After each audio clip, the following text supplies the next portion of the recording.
A massive war begins under a stormy sky, filled with lightning and destruction. The enemy commander orders Road's death for using forbidden arts. In the middle of the chaos, Road is called a monster while facing the army. He knows exactly the terrible reputation he carries before his opponents. All that destruction is happening because of the terrifying power he possesses. The young man is feared by everyone, as if he were the worst creature in the entire world. But there is a very simple explanation for why he is considered so dangerous. He is simply the one and only most powerful necromancer of that entire era. With his immense power, he summons a colossal horde of undead warriors. The army of skeletons advances without mercy against the enemy soldiers. The adversaries become desperate and scream to kill him at any cost. The rival mages decide to cast a forbidden fire spell to stop him. A devastating shower of flaming meteors falls toward the necromancer. Road just closes his eyes calmly while feeling the energy around him. He prepares to cast his most mysterious spell against all of them. Suddenly, a soft and distant voice begins calling him young master. Road opens his eyes and sees the maid, Leah, calling for him in his room. She friendly warns him that it is time for him to come down for breakfast. He looks at his own hands and notices a slight magical glow on them. Upon looking in the mirror, Road discovers that he has returned 20 years into the past. He remembers that he had reincarnated into another world when he was about to die. In that other life, he became a legendary necromancer with billions of servants. But before mastering his final spell, he ended up being thrown back in time. Lee asks him to hurry before his father punishes him again.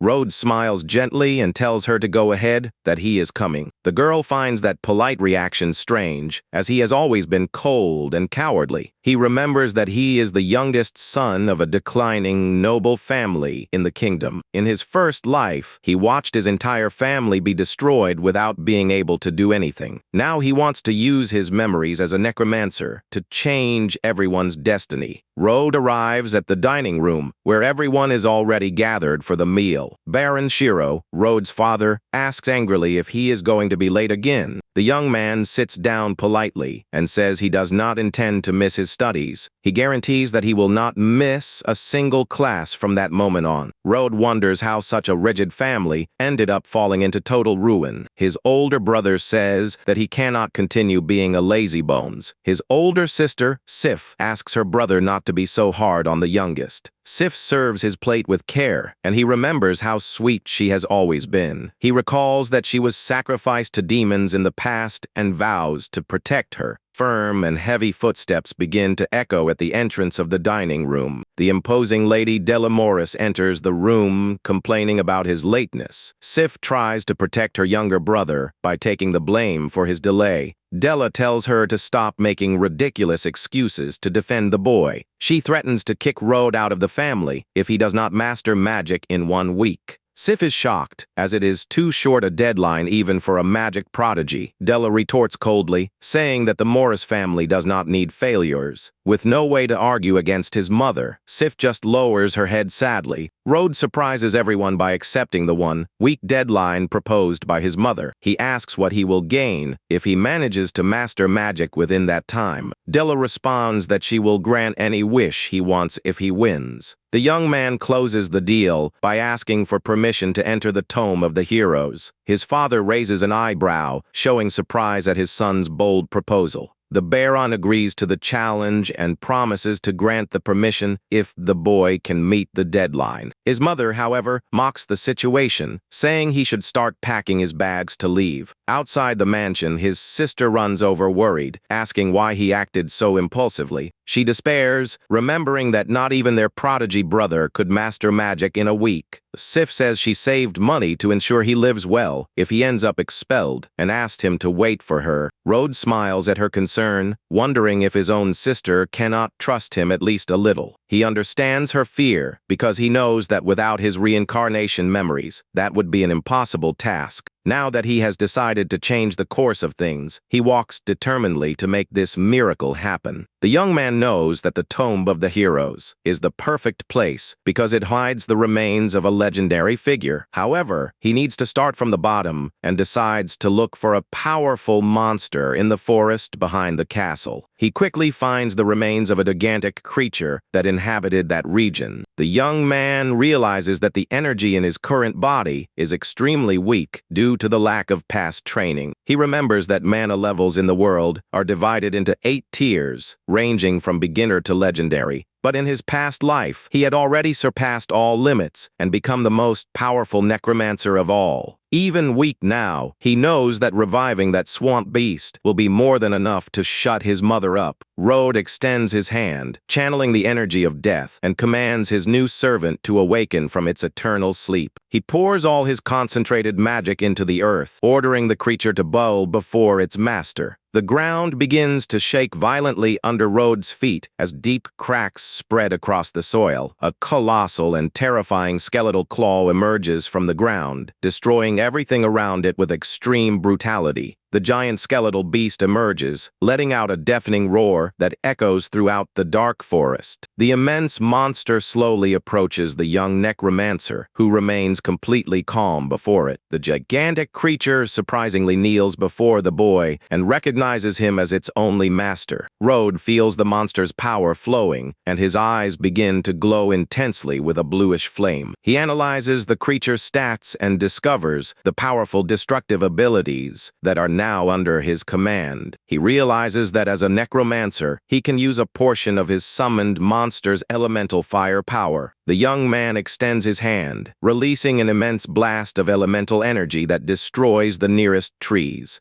The attack leaves a burning hole in the middle of a thick tree, proving the effectiveness and power of that spell. The monster praises the boy's immense strength while he seems quite satisfied with the test results. He absorbs the beast back, knowing his current body still gets exhausted from using so much mana at once. Regardless, he celebrates because he knows that small demonstration will be enough to impress everyone. He remembers that the Tome of the Heroes holds treasures and ancient powers sealed by wise men from the distant past. Young people dream of entering there to receive the blessing of those souls and walk the path of great warriors. His brother earned that blessing and became a war hero, generating even more pressure on the youngest. But the boy's goal is not to receive a common blessing, but to master an entity sleeping in the depths. Suddenly, his sister's voice echoes through the courtyard, shouting his name with quite a bit of irritation and urgency. Sif grabs his head, asking where he has been, and he complains about the pain in a quite comical way. She asks him to fall in line and warns him that she will try to convince their mother to give up on kicking him out of the house. Rode says there is no need to worry because he guarantees he would never abandon his beloved sister. Sif is deeply moved and surprised to see the maturity and affection shown by her younger brother. A maid arrives running up the stairs, warning the next theoretical magic class is about to begin. The young man runs off happily with the maid, leaving his older sister behind, still quite thoughtful. She remains very worried, thinking that just beautiful words will not be enough to save him from expulsion. Rode enters the mansion's huge library, where the other young nobles are already properly settled. A snobby boy from another family begins to mock him, saying he finally showed up to be humiliated. The other noble students start laughing loudly and pointing fingers, finding the boy's imminent failure funny. The old bearded professor interrupts the commotion and orders Rode to hurry to take his usual seat. He walks to his desk, remembering how he was ridiculed every day for not knowing how to control his energy. He surprises the teacher by bowing politely and offering a formal apology for his lateness to that day's class. The professor is left speechless by the sudden change in attitude of the boy, who used to be very rebellious. Rode walks calmly to his seat, totally ignoring the disdainful stares of the other students. The arrogant boy mutters angrily, calling the protagonist a hypocrite for pretending to be a good person. Professor begins the class, explaining that mana is a powerful and mysterious energy used by mages. He shows that students can specialize in various different classes once they master this energy. The master details that the young can rise in rank step by step until they become great legendary mages. One of the students raises her hand, asking what would be necessary to reach the maximum legendary level. The old man explains that legendary mages are considered true living myths who represent their nations. He laments, saying that their kingdom has not produced a figure of that level of power for over 700 years.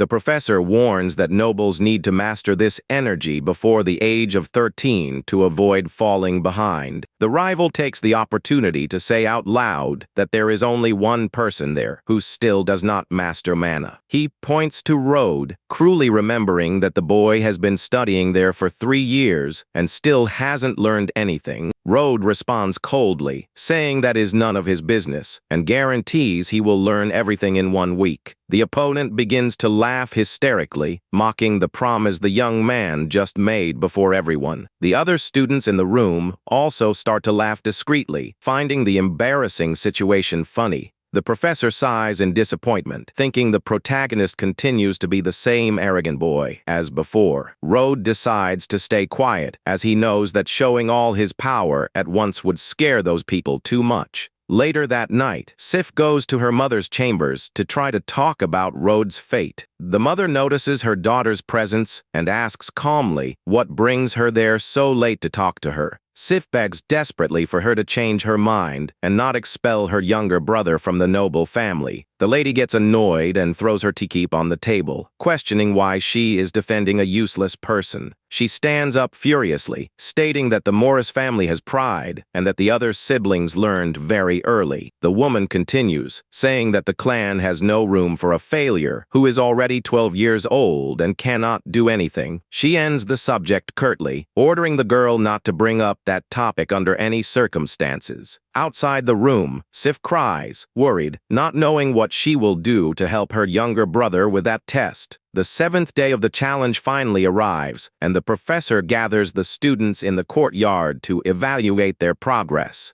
He warns that the students' families are watching from above and tells everyone to show the results of their training. On the balcony, his mother observes coldly, saying the boy will only be embarrassed again, while his sister roots for him. Sif looks down, extremely tense and anxious, wondering if her brother will actually manage to save himself. The rival boy boasts, saying he was counting the days to see the protagonist get embarrassed in the test. He walks to the testing field, promising to show Rode what a real demonstration of magic is. The arrogant young man positions himself and launches a powerful fire spell toward the large stone pillar in the courtyard. The blast of flames travels through the air and hits the target with precision, generating a small explosion at the impact site. The impact creates a curtain of smoke and sparks, showing the basic destructive power he managed to master. He smiles victoriously, provoking Rode, and saying that he will never reach that level in his entire mediocre life. Without being shaken by the provocations, the protagonist takes a step forward, announcing calmly that it is his turn now. Rode secretly summons the dark and terrifying aura of his summoned creature, which hovers invisibly behind him. He raises his arm with determination, pointing directly at the test pillar he needs to destroy today. The rival continues laughing loudly, telling the others that the boy will cry soon as he gets embarrassed in the courtyard. On the balcony, another noble asks the mother if she really will kick out her own son in case of total failure. The woman responds that a lazy bones like him only brings shame to the clan, and that it would be better for him to leave soon. The protagonist closes his eyes, concentrating all the destructive energy of his secret summoning in the palm of his hand. He releases the monster's fire power, preparing to launch his most devastating attack. Before all of them, Rode decides to go all out to ensure the result is indisputable and shut the mouths of all his critics. The rival is left in complete shock upon seeing the absurd amount of magical energy the boy is emanating. A colossal torrent of blue flames is shot with absurd violence toward the courtyard test pillar. The solid stone pillar is completely pulverized by the devastating impact of that overwhelming magical blow. Sif watches everything from above, extremely relieved and shocked to realize that her younger brother actually won. The other students fall into despair, unable to believe in the size of that absurd, destructive power. The professor sweats coldly, realizing that that amount of energy would be impossible for a common magic beginner. The rival comes to his senses in complete despair, not understanding how that boy managed to cast such a powerful spell. One of the guests above comments to the mother that that lazy boy doesn't seem so useless after all. Sif turns all happy toward her mother, pointing to the courtyard and celebrating that her younger brother actually succeeded. Rode just dusts off his clothes, maintaining an extremely calm and confident posture after the great feat. The boy's sister waves happily from the window, while their mother watches everything in complete silence.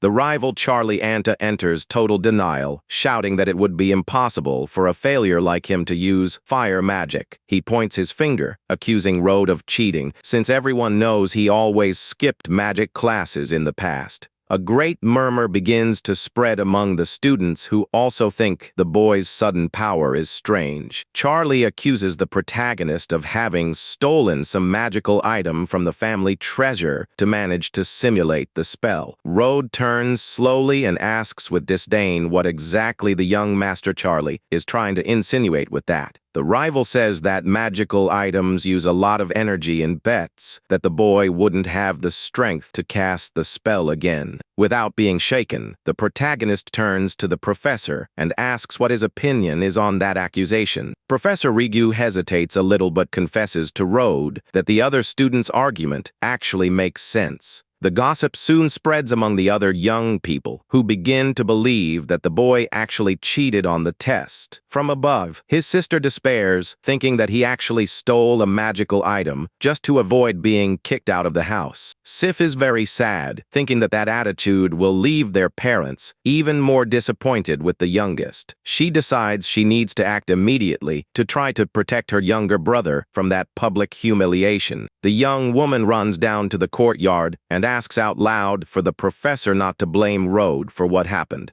Sif stands in front of him and lies, saying that she was the one who gave the supposed magical artifact for her brother to use in the test. The protagonist gently holds her arm, preventing her from continuing to take the blame for something she didn't do. Rode calmly asks his sister to let him resolve that uncomfortable situation before everyone himself. He asks the professor if casting the same spell again would be enough to prove he didn't use artifacts. The master confirms, saying that conjuring the magic consecutively would be the definitive proof of his own strength. The protagonist smiles confidently and begins to concentrate an even greater amount of magical energy around him. The other students begin to break into a cold sweat, feeling the crushing pressure of the man of the boy is releasing in the courtyard. Rode fires another colossal blast of blue fire, generating an explosion much larger and more destructive than the previous one. Charlie is left paralyzed and in panic upon realizing that the boy really has absolute control over that element. The rival watches, terrified, while Rode prepares another large sphere of bright energy in the palm of his hand. The arrogant boy begins to tremble with fear, realizing he has no chance at all against that monstrous power.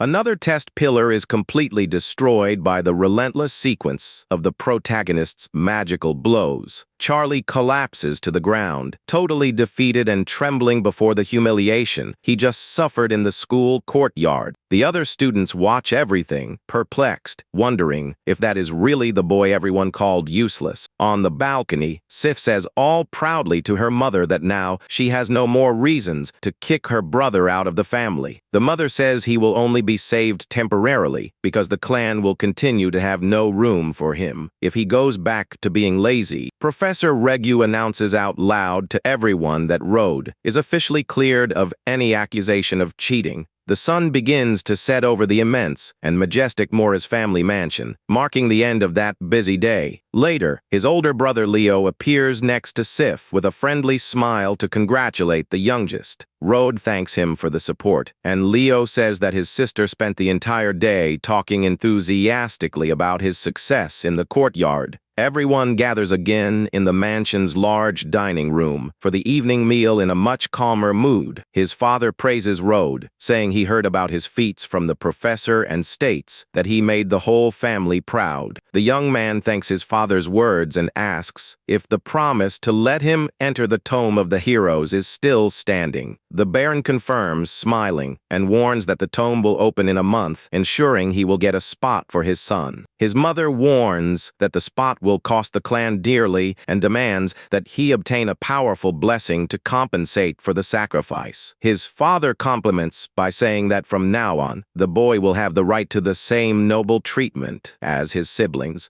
The boy bows respectfully, thanking his father for the golden opportunity he just received back. Rode smiles to himself because his plan to enter the tomb worked, although he doesn't care about the common blessing there. His plan is to use his necromancy to revive the soul of a legendary sleeping warrior that no one knows. Later in his room, he trains, knowing his current energy is still too weak to summon that warrior. The young man celebrates because the resources promised by his father will be perfect for quickly increasing his power level. After a whole month of intensive training, the maid Lee warns that the Lord wishes to speak with him immediately. Rode gets ready, knowing it is time to leave after having quite evolved his mana control during that period. Rode celebrates because his mana is now enough to summon the warrior while his father instructs Leo to take him to the tomb. Leo readily accepts his father's order, knowing the great responsibility of guiding the youngest on that important journey. The family carriage travels at high speed down a dirt road in the middle of the forest toward the sacred site. During the carriage ride, his older brother asks if Rode knows the classifications of the tome's sacred blessings. The protagonist shows interest and says he is totally ready to hear his older brother's explanations.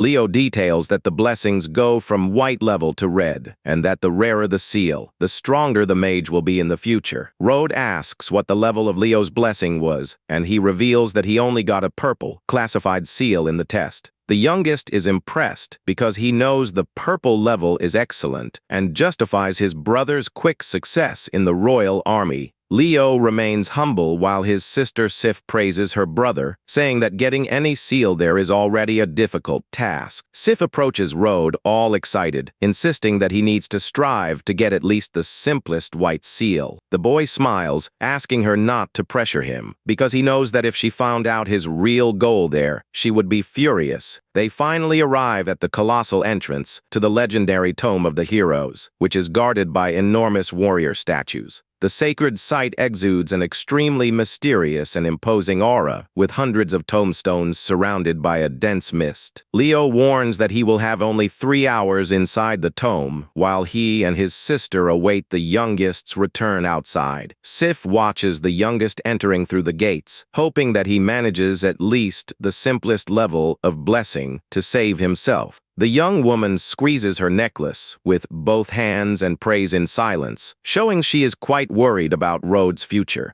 The boy walks alone down the dark road, surrounded by tombs of the kingdom's legendary heroes who rest in that place. He smiles confidently, celebrating finally having managed to reach that place full of powerful souls to use. He remembers that the general guidance was to look for the most decorated tomes, because they belong to rich and influential mages. Rode, however, ignores the large monuments and walks determinedly in search of a very specific, undecorated grave. The boy knows that the humblest and nameless Tomsum Zone hides the strongest warrior of all, thanks to his memories of the past. He makes a brief bow before the humble tome, apologizing before starting his secret summoning ritual. Rode begins to emanate a dense, dark energy from his hands while initiating the enchantment to awaken the sleeping soul. He uses his spiritual authority, ordering the ancient warrior's soul to awaken and bow immediately before him. The hero's soul tries to resist the command, but the protagonist refuses to accept that a mere weakened spirit faces him. He channels his immense king of death power, remembering that all the dead of that world owe eternal obedience to him. The spirit is completely subjugated, revealing the character sheet of a legendary swordsman of absurd power under his command. The Necromancer stares fixedly at the bluish smoke and orders with maximum authority for the legendary warrior to kneel. The imposing spirit of the swordsman kneels before the boy and greets him respectfully as his new and only master. The protagonist asks the newly summoned spirit if he still manages to remember his own baptismal name. The ghost confesses that he forgot his own name due to time and begs his master to grant him a new moniker. The boy smiles out of the corner of his mouth, finding the request fair, and decides to choose a strong name that matches his new servant's power. He baptizes the creature as Bon Crown Blade Seat, and the warrior's spirit glows intensely, accepting its new name. Suddenly, firm footsteps begin to echo through the stone courtyard, indicating that someone else has just entered that section of the tome. 3 people walk through the sacred site, led by a gentleman accompanied by a young woman with light hair. The gentleman advises the young Eleanor, saying that as a member of the Ashblade clan, she will certainly obtain a very rare seal. The guard who accompanies them suggests that she focus on the larger tomes, where the most powerful warriors in history rest. Eleanor agrees with the plan and walks determinedly in search of a monument that catches her attention in that hero cemetery. She spots an immense statue of a winged knight and realizes she found the tombstone of the legendary and ancient hero Isles. The young woman is amazed, remembering that he was an extraordinary mage extremely close to the absolute top of magical power. Excited about the discovery, Eleanor runs toward the monument without noticing the danger that awaits her just ahead in the mist. Suddenly, an immense blast of dark and bluish energy explodes from the ground, scaring the group that was walking by. The guard draws his sword quickly and warns that he feels a strong and dangerous presence of undead coming from that direction. The mist dissipates little by little, revealing Rhodes' silhouette wrapped in an impressive and dense aura of blue flames. Eleanor is confused upon seeing that it is just a child and deduces that the boy also came in search of a blessing. The warrior points the sharp blade at Rhodes and asks threateningly if that dark energy is coming from him. He analyzes the boy and is left in shock upon realizing that he already mastered advanced combat techniques despite being so young. The soldier shouts for the young woman to be careful, suggesting the boy might be possessed by some vengeful, restless soul. Rhodes ignores their panic while sparks of bluish electric energy continue to crackle around his leather boots. He turns calmly to his great servant and comments in a mocking tone that the guard just called him a vengeful spirit. The protagonist lowers himself calmly and picks up a small tree branch fallen on the sandy tome floor. Rhodes analyzes the stick's weight, finding the perfect balance, and entrusts the rest of the combat to his servant spirit. The guard advances swiftly against the boy, delivering a vertical sword strike wrapped in pure golden energy. The boy surprises everyone by blocking the heavy sword's impact, using only the wooden stick with ease. With a quick movement, he deflects the blow's trajectory and pushes the guard backward, leaving him totally vulnerable. The soldier is left in absolute shock, sweating coldly upon realizing he was surpassed by a boy with a simple piece of wood. The Necromancer keeps his cold gaze hidden under his hood, while positioning himself to finish the combat right there. Eleanor watches everything in panic, wondering how her uncle, who is a skilled swordsman, could have been defeated so easily. The young woman analyzes the protagonist, finding it impressive how a boy of his age manages to have such dexterity in fighting. Irritated by the situation, she points her finger and demands to know who he is, mentioning her own family's influential name.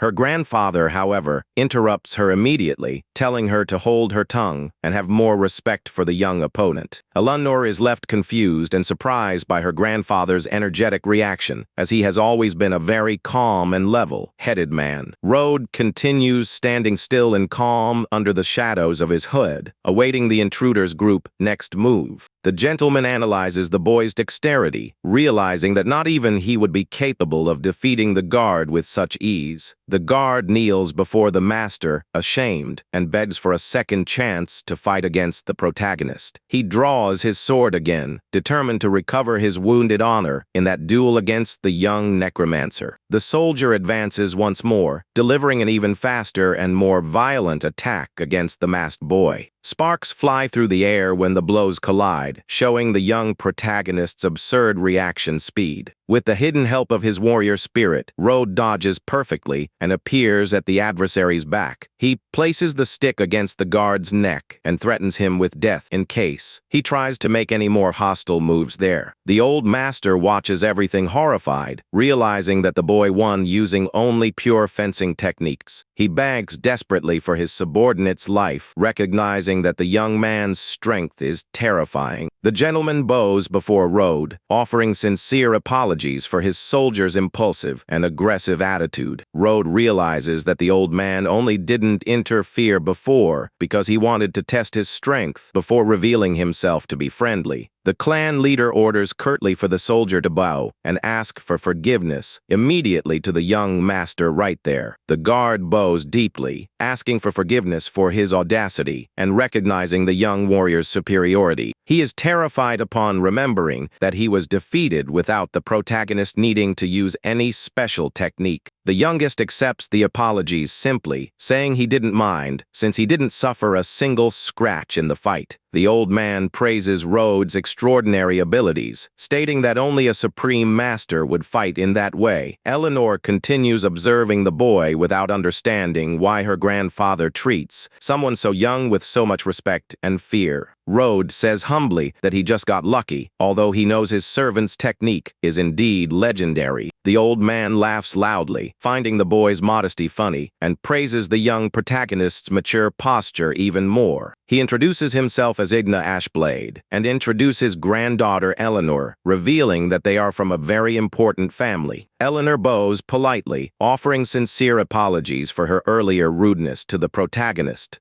Igna tries to discover Rhodes' origins, suspecting the talent of that a level could only come from the royal court. The youngest says his name is Rode, and he doesn't serve anyone, knowing the Ashblade clan is one of the greatest powers in the north. The clan leader is intrigued by the name and thinks of a way to bring that factionless prodigy to his side. Eleanor approaches, curious, and asks if he is also there in the sacred tome, in search of a blessing from the heroes. She is a little embarrassed to contemplate that someone so strong might still not have received a magical seal from there. Suddenly, the old man begins to cough violently, spitting blood and demonstrating he is in a critical state of health. His granddaughter and the guard run desperately to support the elderly man, who almost collapses to the ground without strength to remain standing. Rode observes the scene closely and comments accurately that the gentleman seems to be suffering from an ancient curse. The guard begs for help, revealing they already consulted several healers, but none managed to discover the cure. Eleanor cries, revealing that her grandfather was attacked by demons in the past and suffers from this terrible disease for decades.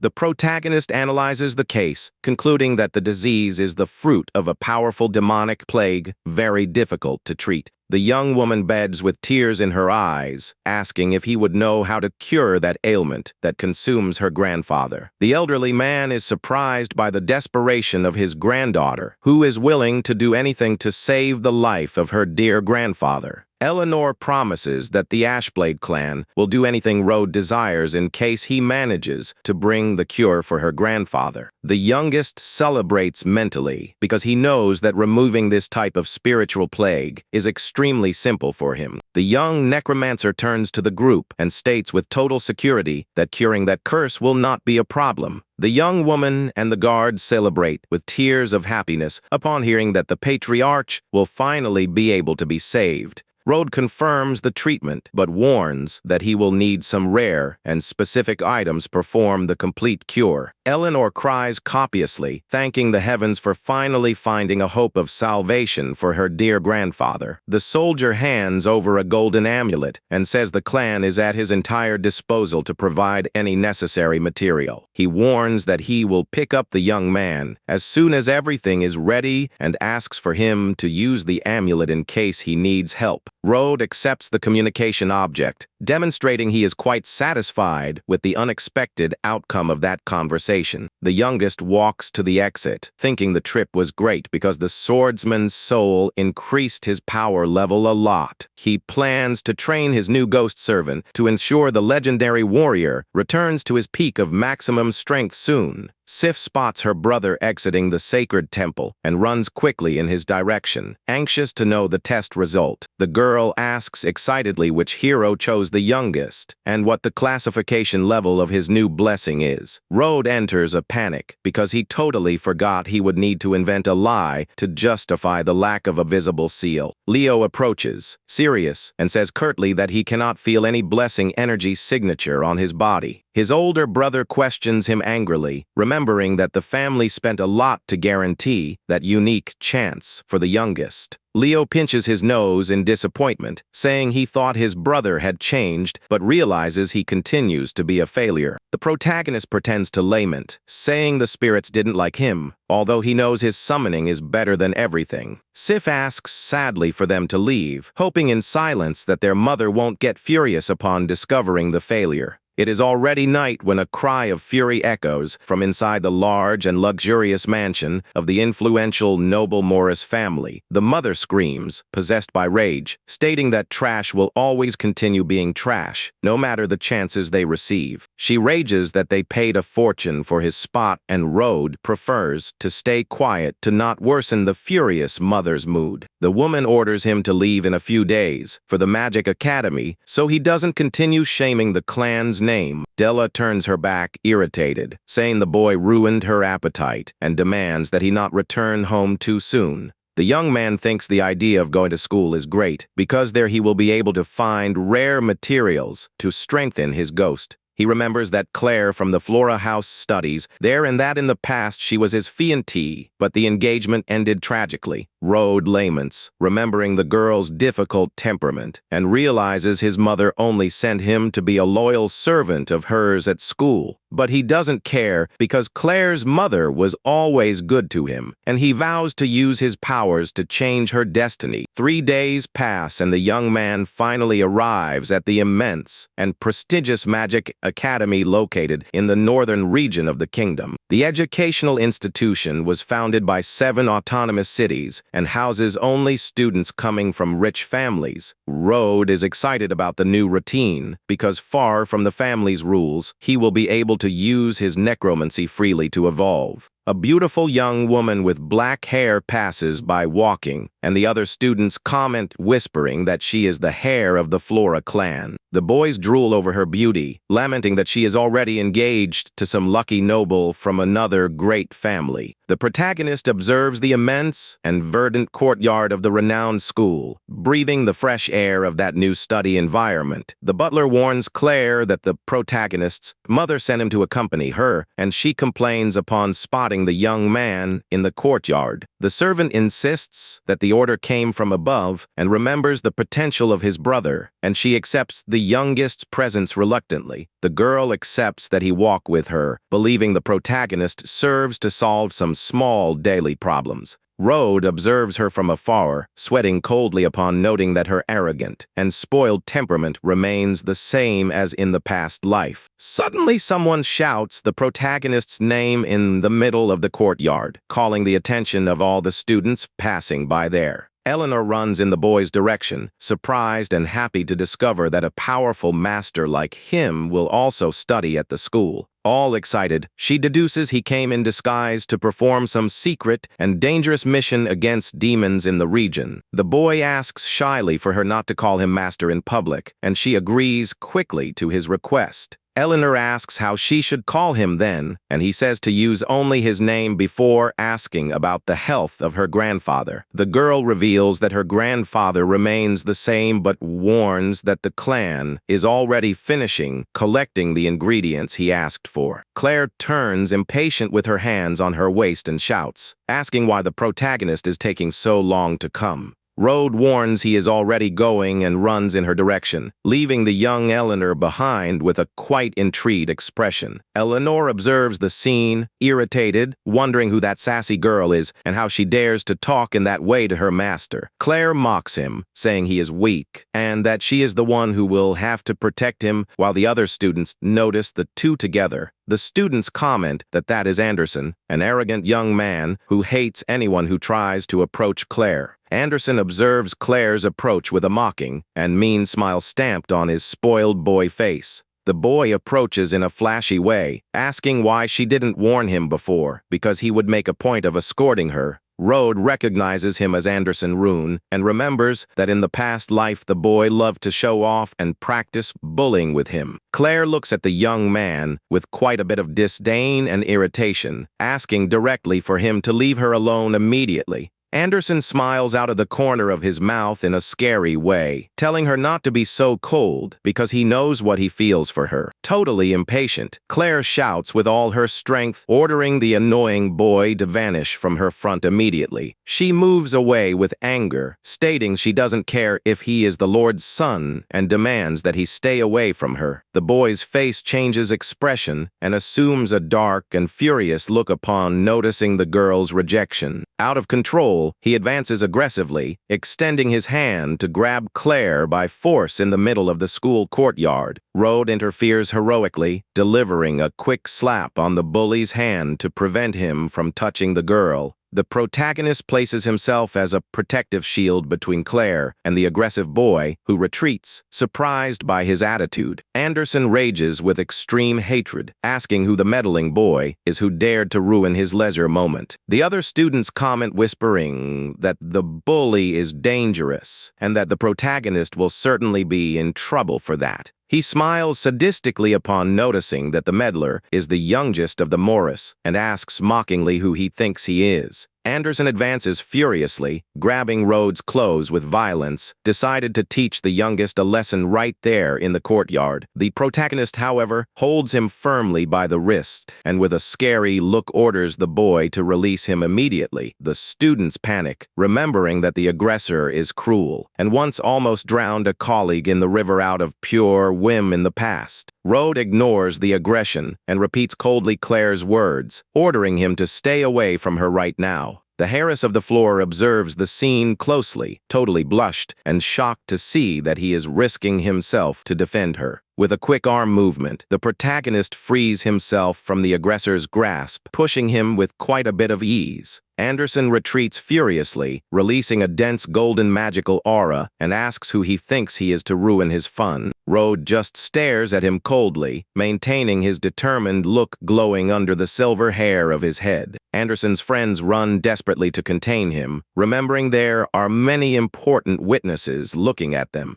The bully decides to retreat with gritted teeth, muttering that the youngest was lucky to escape that punishment at that moment. He moves away but remains tense because that cold look from Rhodes really sent a terrible shiver down his entire spine. Anderson and his group of henchmen walk furiously back to the school's interior, leaving the courtyard in silence again. Claire sighs, angry, saying that the boy is an idiot and complains that his attitude will only bring more problems for her. Rhodes ignores the complaint and says she didn't want to talk with the bully, and she responds, angry, that he should worry about himself. A blonde girl runs happily in their direction, shouting excitedly Claire's name in the middle of the school lawn. Claire opens a sincere smile upon recognizing her best childhood friend, Anna, approaching all enthusiastic. Anna hugs her friend and asks, curious, who the boy accompanying her is, and she responds that he is the youngest son of the Morris. The blonde whispers, surprised, recognizing the boy by his reputation as a lazybones, and Claire asks in a panic for her to speak lower. The young woman complains that her mother forced her to take care of the boy, but Anna finds it fun that she managed a personal helper. Rhodes observes her, serious, remembering that in the past life she influenced Claire to make bad decisions out of pure political interest. Already in the classroom, he ignores the professor's lecture and plans to steal a rare crystal that is hidden in the school vault. He knows the artifact holds the power of ancient souls and would be perfect to restore all the strength of his new warrior. The bell rings and the professor ends the theoretical class, releasing all students to enjoy the rest of the day as they want. Anna stretches happily, celebrating the end of classes, and says she is anxious to go to some fun place in the city. The blonde calls her friend to go out, but Claire says they need to study to become great mages in the kingdom's future. Anna insists in a cute way, stating that a little rest won't do harm to someone as talented and intelligent as her. Anderson appears suddenly, praising Anna's idea, and tries again to approach Claire with a sycophantic smile. He invites the group for a special banquet in the most luxurious tavern in the city to celebrate their first day of class. Anna is amazed by his generosity, while the rich young man states he doesn't care about the costs of that party. The blonde encourages her friend to accept the noble boy's invitation, weaving several compliments about his elegant and generous posture. She takes the opportunity to needle Rode, saying the rich boy acts like a real noble, unlike certain failures. Anna begs her friend to accompany them to dinner, and Claire ends up accepting the proposal reluctantly to please the group. Everyone celebrates while leaving the classroom, and Rode walks right behind, observing the movement of the young nobles. At that instant, Rode's amulet shines, and the guard's voice warns that all the requested ingredients have already been collected. Rode is satisfied and mentally instructs the soldier to meet him later at the tavern where the banquet will be held. The sun sets on the horizon, coloring the sky with orange tones and illuminating the immense castle of the Great Magic Academy. Anna turns, irritated, to Rode and asks curtly who gave permission for a failure like him to follow them there. The protagonist ignores the girl, remembering that in the past life Claire disappeared mysteriously for days after that meeting. With a determined look, he decides he needs to go to dinner to watch Claire closely and avoid the worst from happening to her. Anna continues screaming, indignant, while Claire says coldly to the boy that classes are over and he doesn't need to follow her. Anderson smiles and says that there is no problem if Rode wants to go with them to dinner. Mentally, the boy swears he will teach the protagonist a lesson for making him look embarrassed. Anna is enchanted by Anderson's generous attitude and tears compliments to the rich boy. The blonde allows Rode to accompany them, but wonders if he is obsessed with Claire. The group finally arrives at the imposing and luxurious Crystal Tavern at the beginning of the night.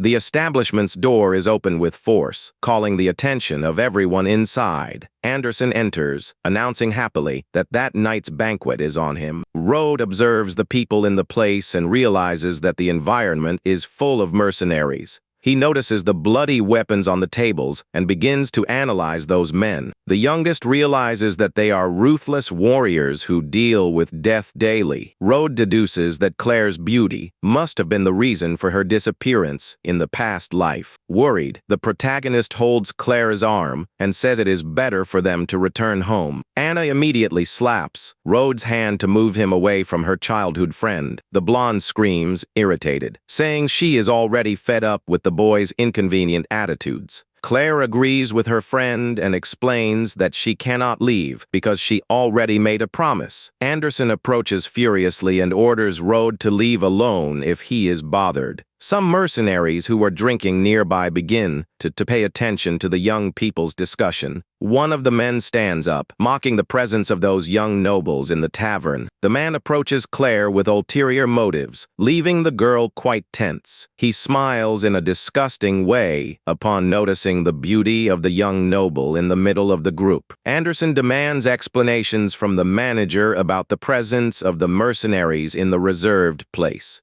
The mercenary turns with a murderous look upon hearing the rich boy's insult. The manager tries to calm the noble boy, suggesting they return for dinner the next day. Anderson's friend gets revolted by the suggestion that would make the group look embarrassed. The manager whispers, desperate, warning that those men are ruthless assassins from outside. Anderson ignores the warning and mocks the band, claiming to be the young master of the prestigious House Rune. The mercenaries get furious with the disrespect and order the young people to leave there immediately. One of Anderson's henchmen advances, irritated, to attack the men in defense of his friend. A strong impact echoes through the hall when the physical confrontation finally starts. The mercenary defeats the henchman easily and humiliates him by stepping on his head on the floor. Anderson is left completely shocked upon seeing that they dared to counterattack his group. The aggressor mocks the young people, asking if they lost their judgment upon challenging them.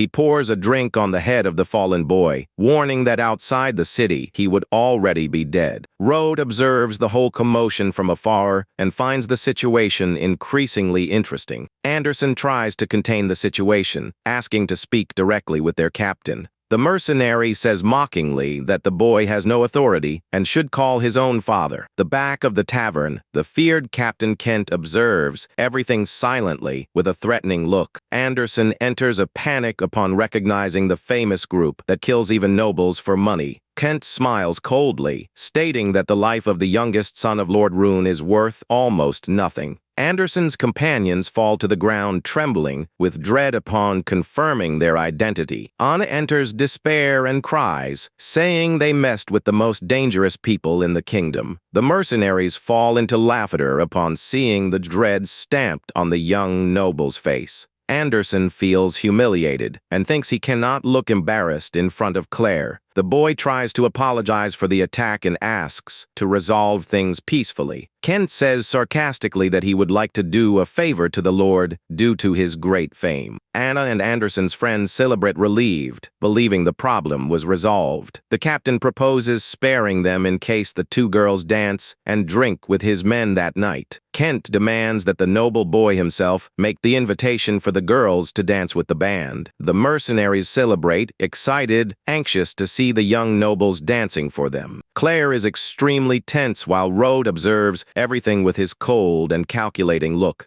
Anderson tries to argue with Kent, saying that Claire is the heiress of the important House Flora. The mercenary orders the boy to shut up and says he doesn't care about titles of nobility for a dance. The cowardly colleagues beg Claire to accept the dance to avoid the band, getting even more irritated. Claire decides to volunteer and asks Rode to take the scared friend away from there while she deals with them. The protagonist prevents Claire from advancing, stating calmly that she doesn't need to go that far for that. Rode places himself in front of everyone and demands coldly that Captain Kent end the clowning right now. Kent stares at him with a dark look and asks who the sassy brat is to try to give him orders. Anna despairs with the boy's audacity and complains that he will only worsen everyone's situation with that. Vice Captain Rum approaches furiously, complaining about the meddler who dares to ruin his band's fun. Rum advances, snapping his fingers, decided to beat Rode before forcing the girls to dance for them. The giant delivers an extremely quick punch in the direction of the protagonist, who remains motionless in the place. Claire enters total panic and shouts the protagonist's name, fearing for his life at that instant. Rode maintains his unwavering focus and activates his magical powers, shining intensely his blue eyes. The mercenary gets infuriated with the boy's calm look and brandishes his burning weapon, ready to slice him. Rum executes an overwhelming flaming strike that creates an immense curtain of fire in the middle of the hall. Claire cries, desperate, upon seeing the devastating attack hit the place where the silver-haired boy was. Anderson rages in panic, ordering the fool to apologize so that everyone there isn't killed. A loud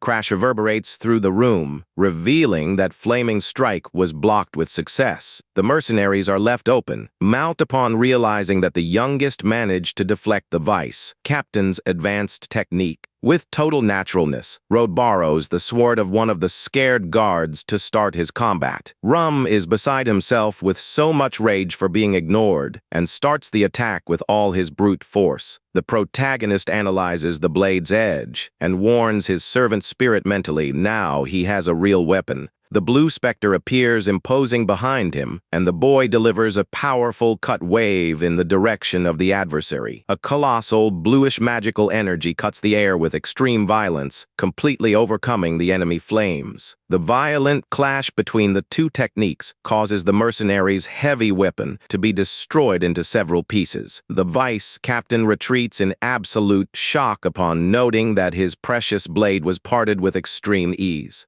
The broken piece of the metal sword falls to the ground, producing a sharp echo that leaves the tavern in complete silence. Trembling and incredulous, the big guy asks how a simple boy was capable of breaking a real combat weapon. Rum gets infuriated upon realizing that he looked terribly embarrassed in front of his captain and all his band. The big guy jumps in the direction of the protagonist, alleging that the mercenaries are specialists in hand-to-hand combat. He delivers a massive punch, aiming to crush Rode, who just observes him calmly without demonstrating any sign of fear. Road recognizes mentally that he still doesn't have enough brute strength to face those men head-on. The Vice Captain smiles sadistically, believing his devastating fist will finally reach the silver-haired boy. The youngest of the Moras dodges with impeccable agility and mutters, mocking the slow attack of his opponent. Next, the protagonist extends his hand and conjures a devastating fire magic to counterattack the adversary. A gigantic magical explosion consumes the giant's body, throwing him with violence against the tavern wall. The mercenary crashes brutally against the wooden structures, destroying part of the scenery with the impact. Rum falls to the ground, totally unconscious and defeated, with several burn marks all over his skin. Anderson is left in shock and wonders if he is having hallucinations upon seeing the weak youngest defeat an elite mercenary. The rest of the mercenary band assumes a serious and threatening posture upon seeing their companion defeated so easily. Kent warns him with hatred, promising to slice his flesh and feed hungry beasts in case he doesn't surrender immediately. Classmates enter a panic, fearing that the protagonist's attitude ends up resulting in everyone's death there. The cowards suggest taking advantage of the fact that the protagonist is distracting the enemies to flee from there as quickly as possible. Anna pulls Claire by the arm, insisting they leave while the young woman hesitates, worried about Rhodes' fate. Rhodes observes the Harris move away and feels great relief because her exit will make his combat much easier. Ken states he doesn't intend to kill him, but rather make him suffer before demanding a millionaire ransom for his family. The youngest activates his necromancy and considers that the mercenary captain would be perfect to become his new undead servant. He takes a step forward with audacity and wonders mentally how much that captain's head would actually be worth. The captain suddenly hears footsteps approaching the tavern entrance and asks with aggression who dares to interrupt them. An imposing knight with silver hair, wearing shining armor, enters the hall, calling the attention of everyone there. Captain Kent turns pale with dread upon recognizing the knight Leon and asks the reason for him being in that place. Leon ignores the mercenary and asks with extreme worry if Rhodes ended up getting hurt during that commotion. The warrior laughs at himself, remembering that not even he managed to defeat Rhodes, and calls the dangerous mercenaries clowns. Kent sweats coldly, not understanding the reason for a renowned knight to treat such a new boy with such respect. Leon reprimands Kent harshly, revealing that the young man is an extremely important guest of the Ashblade house. The captain realizes that he messed with the most powerful family in the north and fears his mercenary group will be annihilated. The feared leader kneels, repentant, before the protagonist, begging for clemency for his men's lives. The other band members look perplexed at the ground without, believing in the humiliation of their own commander. Kent extends his hands, handing over to Rhodes the valuable medallion that symbolizes the absolute leadership of his guild. He swears eternal loyalty and promises that his entire band will be under the protagonist's direct orders from now on. Rhodes considers that having an entire guild of living soldiers under his command will be much more useful than simply killing them. The youngest decides to spare the band's life, accepting the artifact delivered out of consideration for Leon's presence in the place. The protagonist, however, decides that they still need to be properly punished to learn a good lesson. A sinister wind appears suddenly and involves Kent's body, who observes everything scared, unable to move. A terrible and mysterious creature summoned by Rhodes emerges in the shadows and positions itself right in front of the mercenary leader. The monster delivers a dark blow directly into Kent's chest, breaking his internal defenses and sealing his powers. The captain screams in pain while spitting quite a bit of blood, suffering with the terrible punishment imposed by the protagonist. Rhodes turns his back on the hall and decides to leave accompanied by Leon, leaving the mercenaries desperate behind. The knight opens the tavern doors, confirming that the protagonist finally finished his course around there. Kent breathes relieved, even wounded, because he knows his entire guild would have been massacred if they had insisted on the fight. Already in the carriage on the way to his new destination, Leon warns that the Ashblade Lord anxiously awaits the boy's arrival. The vehicle crosses the main gates and arrives at the monumental and luxurious winter residence of the powerful Ashblade family. Rhodes enters the imposing mansion, being received with quite a bit of respect by the residents who were already waiting for him in the room. Eleanor opens a beautiful smile of relief and celebrates happily upon seeing the youngest of the Morris enter the room. The young woman presents a tray containing the rare precious stones requested previously for the boy's ritual. She explains that those magical relics are extremely difficult to get anywhere in the kingdom. Satisfied, the protagonist states those items will be enough and begins to channel his strong spiritual energy. He directs his magical power to the elderly Igna, who sits debilitated, suffering with the terrible demonic curse. Rode orders firmly for everyone to move away so he can perform the complex procedure without interruptions. Concentrated, the young necromancer intensifies his mana flow, making his blue eyes glow in the dark. The evil and disgusting spirit that plagued the old lord's body begins to manifest in a monstrous way in the air. With a quick movement, the protagonist extends his spectral hand to hold firmly the furious haunting. He initiates an intense mystical tug of war, using all his energy to rip the entity from inside the patient. With an extremely intimidating look, the youngest warns that the demonic creature has no more escape from there. The cursed spirit roars with hatred while being pulled by force to the center of the protagonist's palm. Eleanor observes scared, realizing that that is the terrible entity that tormented her beloved grandfather for an entire decade. Leon sweats coldly upon seeing that the boy dominates with ease a monster that almost killed his family's supreme leader.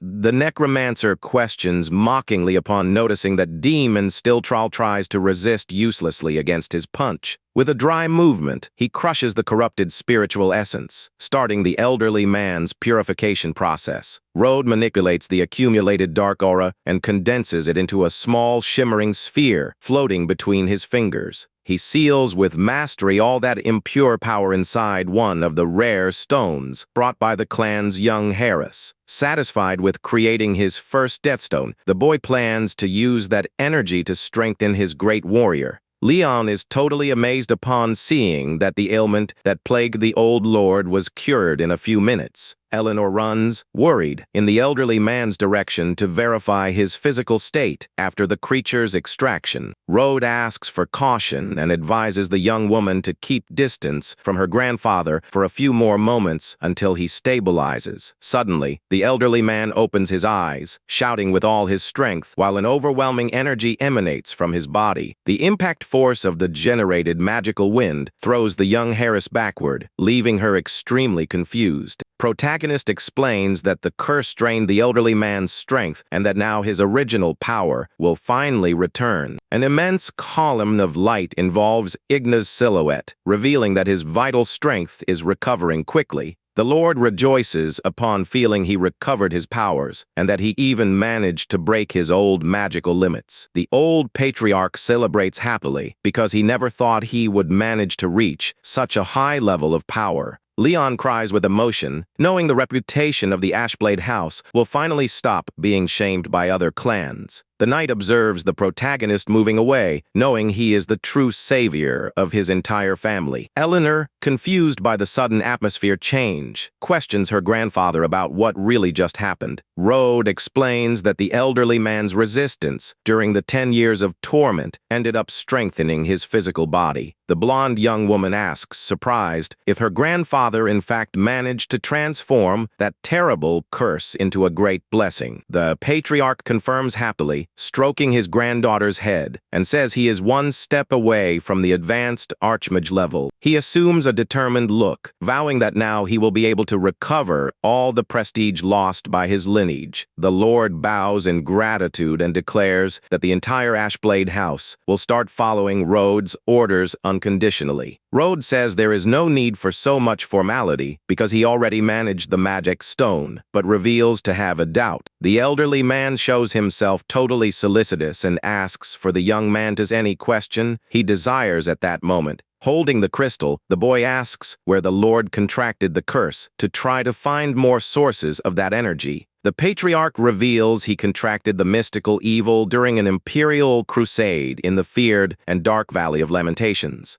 The protagonist plans to postpone the valley's exploration because it is too dangerous for his current level of magical strength. Later, the carriage follows the journey down the main road, while the young man plans his next steps of the day. Lion warns the youngest that the new residence requested near the Magic Academy is already ready and available for use. The protagonist gets out of the vehicle calmly to evaluate the accommodation reserved for him by his new allies. In front of him rises a monumental and luxurious mansion of classical architecture, much larger than he had planned. The protagonist is a little embarrassed because he had asked for just a simple room and not a gigantic palace. Meanwhile, laughter echoes through the imposing hallways, revealing that the tranquility of the nobles still continues. Elinor tells her grandfather to stop laughing because the protagonist already left the residence a long time ago. The patriarch apologizes, alleging to be happy, and insists for his granddaughter to build a strong relationship with the young boy. With her cheeks slightly reddened, the young woman asserts shyly that she understands the importance of that advice. The lord assumes a severe tone, planning to settle scores with his old rival, suspected of being the author of the curse. Meanwhile, night falls over the luxurious and imposing residence belonging to the nobles of the prestigious Flora house. Inside the palace, Claire's mother questions her with strangeness about the reason she returned so late. The matriarch asks, curious, if she managed to meet the youngest of the Morris, and if they got along well on the outing. Claire lowers her head with a worried look and confirms without enthusiasm that in fact the two managed to see each other. Her mother advises her not to judge the boy by the mean rumors, and Claire promises to try to live peacefully with him. Claire remembers the protagonist fighting and admits to herself that he is not the failure everyone in the city says. Back in his new room, the silver-haired young man prepares to perform an important mystical procedure. Holding the shining death crystal with determination, he declares it is the exact time to improve his faithful servant. The protagonist invokes the name of his warrior spirit, channeling his energy to give start to the evolution ritual. The imposing armor specter kneels before his master, surrounded by a dense curtain of bluish flames. The youngest analyzes that the warrior's mastery of the sword compensates for his current loss of mystical energy due to the years. He extends his arm, projecting the shining death relic in the direction of his loyal spiritual subordinate. Rode orders solemnly for his servant to absorb that immense banquet of energy to restore all his power. The mystical crystal shatters, releasing a gigantic quantity of fragments charged with pure energy. The mana currents involve the entire body of the armored soldier, generating a mystical spectacle inside the dwelling. The spectral knight's look shines intensely upon feeling the huge flow of vital strength entering his essence. A crackle of pure energy reverberates through the room, consolidating the successful conclusion of the strengthening ritual. Protagonist himself ends up being involved by bluish electrical currents due to the powerful link with the servant. He smiles, satisfied upon noticing that the evolution of his subordinate ended up boosting his own mystical level. With his hand in blue flames, he celebrates having reached the peak level among the Academy's Archmage apprentices. The specter reaches the top of its current stage, but Rode decides to hide it to avoid calling unwanted attention. The next day, students walk tranquilly through the sun-drenched hallways of the prestigious Magic Academy. Anna notes that her best childhood friend seems quite distracted and asks what she is looking for there. Claire confesses to be looking for Rode, and the blonde mocks, saying he certainly was devoured by monsters. The young woman reprimands her friend harshly, remembering that the boy only stayed behind to guarantee their safety. Anna shrugs, stating with mockery to just be working with the facts against that band of assassins. Anderson walks furiously through the corridors, complaining that Rode ended up stealing all the attention that should be his. The bully suddenly comes across the protagonist himself, walking up the academy stairs with total tranquility. Anderson enters absolute shock upon seeing that the boy survived without a single scratch to the mercenary band. Claire runs happily to the protagonist, saying her mother was extremely worried about his safety. The group of nobles is left confused, not understanding how the boy got out unharmed and what he meant about the assassins. Anna deduces with mockery that the boy's family must have paid a huge ransom fortune to free him from the band. Firm high, heel steps echo through the classroom, immediately attracting the attention of all students present. The beautiful instructor, Margaret, enters the room and announces that the day's practical class will be held in the dangerous monster forest. Rode recognizes the danger of the place, knowing he will need to watch the Harris closely to guarantee nothing bad occurs. The protagonist keeps the medallion of Kent's mystical guild hidden discreetly in his pocket during the explanation. Later, the young man uses his mystical amulet to enter direct contact with the mercenaries' leader in the forest. Kent answers the call promptly,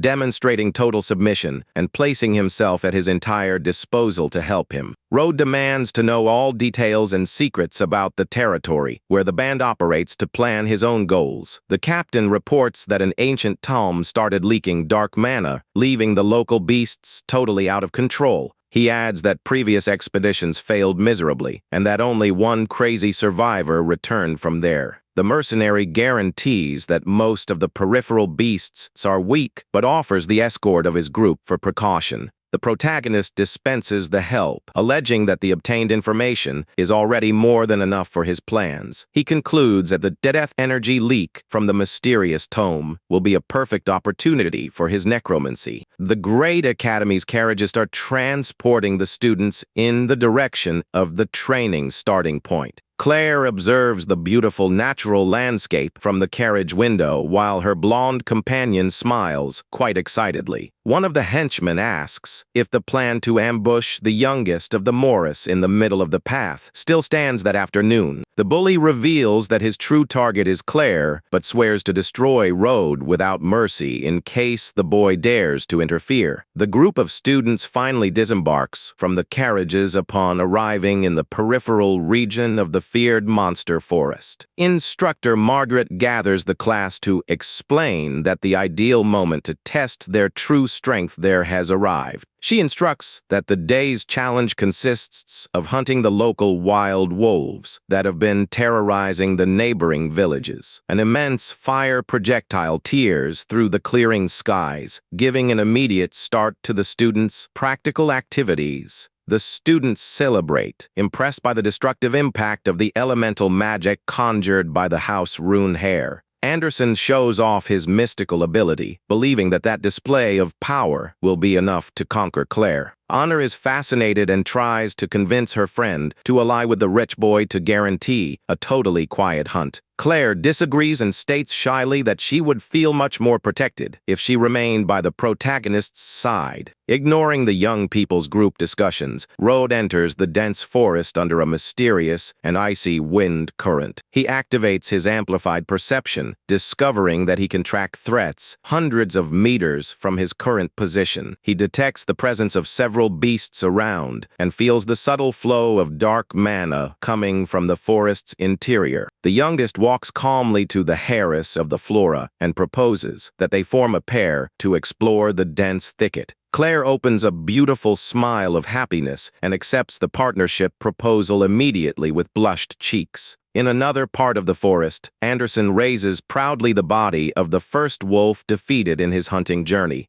The bully minimizes the difficulty, alleging that those insignificant monsters are not a match for his enormous power. Anna spots the victory and runs, dragging Claire in the direction of the rich boy, ignoring the danger warnings of the place. The blonde approaches shouting happily and asks if she and Claire can join his group officially. Anderson accepts promptly with a sadistic smile of victory, promising that he will guarantee the absolute protection of both. Close by, a wild feline wrapped in a purple mist rests on a rock, waking up with the noise of the young people. The beast possessed by the dark mana roars aggressively, jumping from its observation post in search of its prey. The monster reveals itself as a ruthless predator, thirsty for blood and completely corrupted by the energy of death. Rode observes the beast's movement from a distance, maintaining himself always alert, right behind Professor Margaret. The professor finds the presence of a lord-level creature in the edge of the woods strange and notes Rhodes' suspicious look. The instructor asks for the youngest to watch the class while she leaves at high speed to eliminate the feared threat. Anderson remains unconformed with the instructor's order, alleging that a failure could never protect someone rich. Rhodes ignores the insults, realizing that the death mist is driving all the wild creatures around crazy. The blonde-haired young man summons the class to follow him, ensuring with pride that he will defeat all the beasts alone. The naive young people continue walking through the woods, without imagining the terrible dangers that lurk under the mist. Anderson notes a sudden silence and wonders with strangeness where all the wolves went so quickly. A large wolf jumps from the shadows and the blonde boy mocks, ordering Rhodes to observe his immense courage attentively. With a convinced smile, the young man conjures a strong fireball, throwing it against the wild animal. The explosive attack hits the creature in full, doesn't cause the destructive damage the noble boy expected. The wolf resists the fire easily, revealing a physical armor and an incredibly robust musculature. The immense beast advances with extreme aggression and delivers a powerful blow against the young man, who retreats scared. The bully enters total panic, not understanding the reason for his elemental magic not having defeated the beast. The giant wolf roars in a deafening way, releasing an intense and scary aura of hatred over the young people.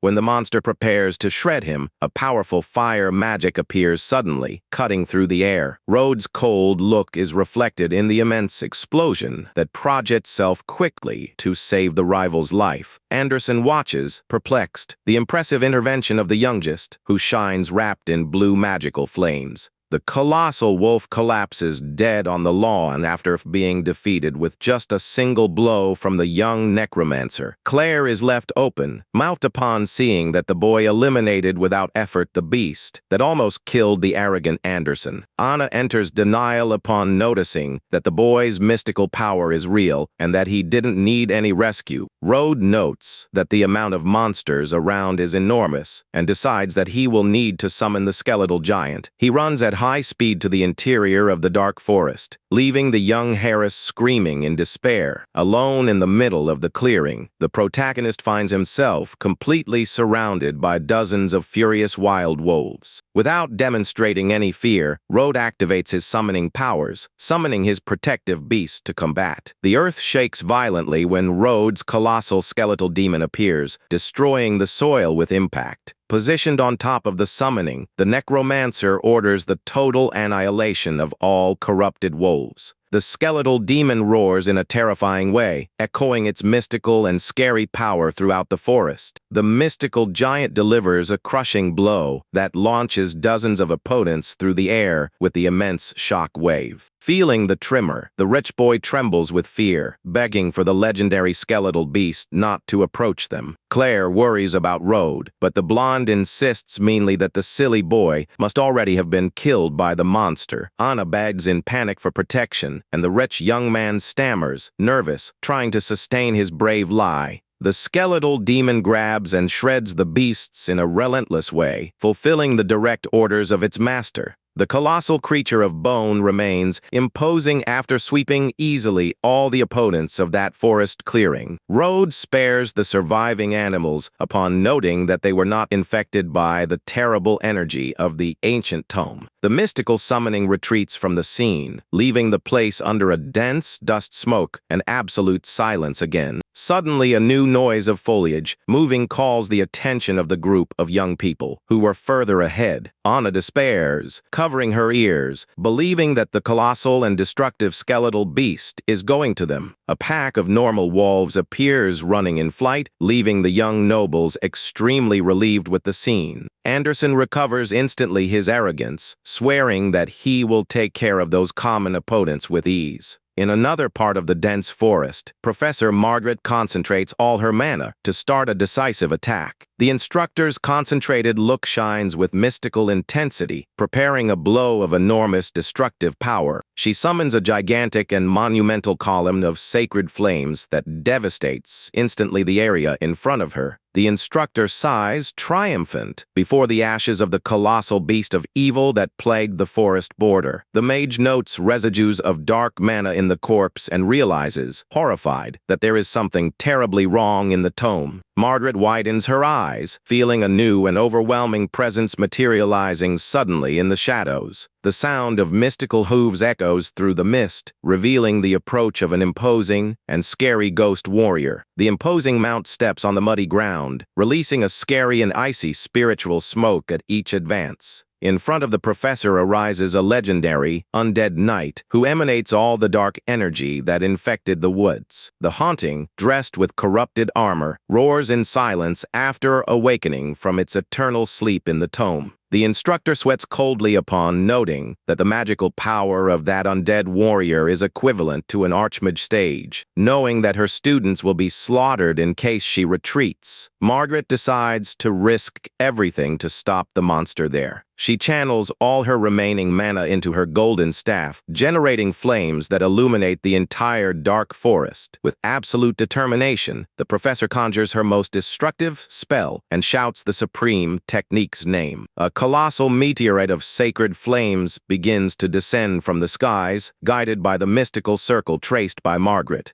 The scary undead knight raises his dark blade with disdain, preparing to contain the fire blow. An apocalyptic impact devastates the entire clearing, generating an immense curtain of flames that consumes the trees around. Margaret sighs, relieved, and wonders for an instant if she really managed to defeat the terrible haunting. Suddenly, the knight appears from the middle of the smoke, delivering an overwhelming counterattack with his immense spear. The terrible creature positions itself in a threatening way, revealing that the instructor's attack didn't have any effect. Meanwhile, in another part of the woods, Rode thanks his summoning and makes it return to the spiritual plane. The protagonist suddenly shivers upon detecting a dense and scary fluctuation of death energy in the vicinity. He observes the bluish mist shining between the trees and realizes that the true danger is coming in his direction. The undead knight mounted on his skeletal steed approaches, spreading his dense aura of death through the clearing. The haunting declares with pride to be the monarch of the dead and demands arrogantly for the boy to bow before him. The imposing mystical horse steps on the soil, generating a metallic echo that makes the earth shake under the protagonist's feet. The ghost warrior wields his colossal dark spear, channeling an absurd quantity of destructive power. The violent clash of the mystical weapons generates an explosion of blue sparks, illuminating the clearing of the dark forest. The colossal impact throws Rode backward, who balances himself quickly to not be dominated by the adversary. The youngest analyzes the situation, surprised upon noting the enormous density of the dark mana emanated by that opponent. A colossal spiral of dark energy rises in the skies, scaring the students who observe the scene from afar. Claire trembles with dread before such darkness, without understanding what kind of horrible creature generated that strength. Anderson points to the horizon, stating with evil that the protagonist was certainly annihilated in that place. The hurricane of darkness continues to turn violently on the horizon, devastating the little remaining vegetation of the forest. Totally wounded and with broken glasses, Professor Margaret observes the situation with extreme agony and dread, worried about the fate of her students. The instructor tries to stand up, decided to contain the enemy at any cost. Amidst the ashes, Rode remains firm before the undead knight, who continues obstinate to eliminate the boy. The youngest deduces that the dark mana madness made the haunting mistake him for an easy prey to devour his power. With a cold and calculating look, the young Necromancer decides to put a definitive end to the warrior's suffering. The monster ignores the youngest's words and advances at high speed, pointing his sharp weapon against the protagonist. He roars in mystical fury, channeling all his power, while a dense bluish smoke involves his armor. The undead executes his most destructive investment, declaring proudly that he will never submit to a human. The youngest of the Morris remains motionless, observing the devastating advance of his adversary without sketching any reaction. Rode recognizes mentally that his current level of physical strength would not be enough to contain the attack head-on. He then extends his hand and activates a powerful secret necromancy technique to manipulate his opponent's mind. The protagonist projects an overwhelming wave of mental energy straight in the direction of the monster's weakened mind. Under the spell, the knight sees himself transported to a realistic illusion of his ancient and bloody battlefield. The mystical warrior stares at his own bloodied hands while feeling the terror of that ancient forgotten war. Images of thousands of dead soldiers and colossal battles invade the tormented consciousness of the creature of darkness. The undead knight roars in extreme agony upon reliving his worst psychological traumas inside that projection. The protagonist appears as a colossal deity in the skies of the opponent's mind, decreeing that that will be his tomb.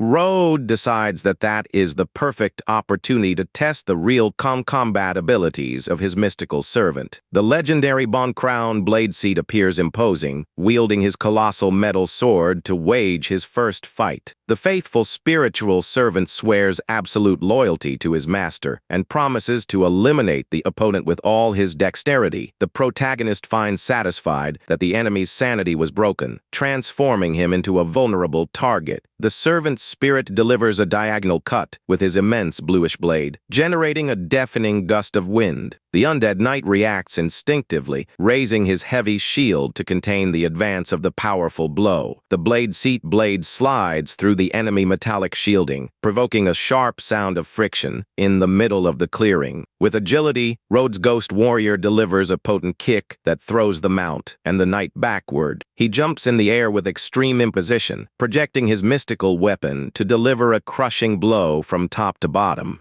The clearing's soil is completely destroyed by the impact, generating deep cracks that spread earth and stones. The undead knight counterattacks with blind fury, investing his skeletal horse in the direction of the blue opponent. The two colossal swords clash again, generating a new and sharp metallic crack that reverberates through the forest. Blade Seat demonstrates great defensive mastery, holding the potent thrust of the enemy spear without yielding a centimeter. The mystical servant executes a nimble turn and delivers a certain cut that hits the adversary's armor with violence. Rode observes the combat, admired with the refined and relentless technique of his great spiritual warrior in the clearing. The haunting roars in pain upon feeling his bone body be severely damaged by Blade Seat's overwhelming blow. The undead knight roars, taken by the fury of his spell, and tries to deliver a crushing attack from top to bottom. Rode's servant spirit reacts with extreme speed and raises his gigantic sword to block the investment. A tremendous wave of dark energy explodes with the devastating impact of the clash of the two weapons in the clearing. Blade Seat stares at the opponent with total serenity, maintaining his unwavering posture of legendary warrior. Next, Rode's servant executes one of his supreme mystical fencing techniques, turning his blue blade. A colossal explosion of spiritual mana consumes the entire area, throwing the enemy knight far away. The enemy's skeletal mount collapses without strength on the soil, sealing once and for all the fall of the feared warrior of darkness. Little by little, the dust lowers and reveals that the immense dark presence of that knight was totally extinguished from there. Blade Seat walks calmly in the direction of the defeated opponent's mortal remains to collect the spoils of war. The mystical servant extracts the valuable death essence of the adversary, purifying once and for all the soul of that ancient soldier. He executes a final shining and clean thrust, granting eternal and true rest for the corrupted soul. A gust of spiritual wine dissipates the last residues of dark mana, reestablishing harmony in the place. The faithful spiritual servant declares in silence that his master finally granted the true liberation to the enemy. The dead Monarch knight's body dissolves into shining ashes, leaving only the devastated soil of the battlefield. The purified souls go up to the skies in the form of small shining lights. coloring the darkness of the monster forest. Blade Seat kneels with deep respect before Road and announces that the dangerous enemy was defeated with success. The protagonist praises the performance of his mystical servant and walks calmly to examine the clearing area. He notes a small and shining flame of death energy floating softly over the opponent's ashes. Holding the mystical fire, Road grants a last prayer, wishing eternal rest to that suffered warrior's soul. Meanwhile, Professor Margaret walks with quite a bit of difficulty through the woods, returning to the place where the students are. Even weak and wounded, the instructor exerts herself to the maximum, guided by the duty of protecting her young pupils from danger. Suddenly she freezes upon spotting an unbelievable and totally shocking scene before her widened eyes. The professor spots the youngest of the Morris standing alone in the center of the clearing, completely devastated by the fight. Margaret is left extremely confused and surprised upon noting that the weak boy survived the terrible disturbance of the woods. She notes that the knight's death aura disappeared completely and considers with astonishment if the boy was the author of the feat. Road turns with total serenity, demonstrating false relief upon seeing that his professor managed to return without problems. The instructor questions the young man shyly, asking if he spotted the terrible headless through the clearing. Pretending innocence, the boy asserts that he didn't see any monster of that type and pretends to be unaware of the reason for the damage. He alleges with naturalness that the clearing was already devastated in that way when he arrived to hunt the wolves. Margaret doubts the boy's response, suspecting that he is hiding his true and immense mystical power. The professor decides to accept the justification, but thanks him sincerely for the safety of all the other students. The protagonist changes the subject with calm, pointing out that her wounds will leave the academy colleagues in total panic. Margaret agrees with Road's argument and decides to recompose her torn clothes before returning to the camp. She extends her arms to the top, concentrating her remaining mana to conjure a strong body restoration magic. Already recovered and with her clothes intact, the beautiful instructor stares at the silver-haired young man with a tender look of admiration. She is surprised upon noting that the boy took advantage of the mystical conjuration glow to disappear from there silently. Walking alone through the shadows, Road follows the dark mist trails, seeking to locate the tome indicated by Kent. The young man narrows his look upon noting that the mystical air becomes increasingly dense as he advances through the dark valley. He finds the sinister entrance of a damp cave, concluding to be the exact location from where the undead knight emerged. Inside the place, a mysterious and dense purple energy floats in spiral, indicating the presence of forbidden magic. With cautious steps, the protagonist penetrates the deep cave, guided by the strong flow of residual mana of darkness. The young man sketches a discreet smile of satisfaction upon finally locating the center of the disturbance he sought there. In front of him reveals itself a monumental and complex bluish magical circle carved directly into the cave's rocks. The Necromancer approaches the ancient structure, analyzing in detail each of the seal's containment rooms. With an absolute command, the youngest orders the dispersion of the barrier generated by the ancient black magic inheritance. A sharp crack reverberates through the room, destroying the last residues of spiritual defense of the mysterious tome. He deduces the structure was created artificially by another necromancer to bring the night back to life. Road concludes that the forest disturbance was an action orchestrated by someone who plans something terrible in the shadows. Boy collects a fragment of the magic stone and scorns the amateur technique of the one responsible, alleging to be an insult. Satisfied, the silver-haired young man keeps the black crystals in his pocket, knowing they will be of enormous value in his future. Margaret observes the students from a distance and is relieved to see they are all safe and far away from the undead knight. The teacher approaches the group and warns them that they will return to the academy as soon as everyone completes the task. Claire explains with concern that Road has not returned yet and that a terrible mana vortex has appeared in the forest. Margaret asks if the magical disturbance happened right after the boy left, and the young woman confirms it.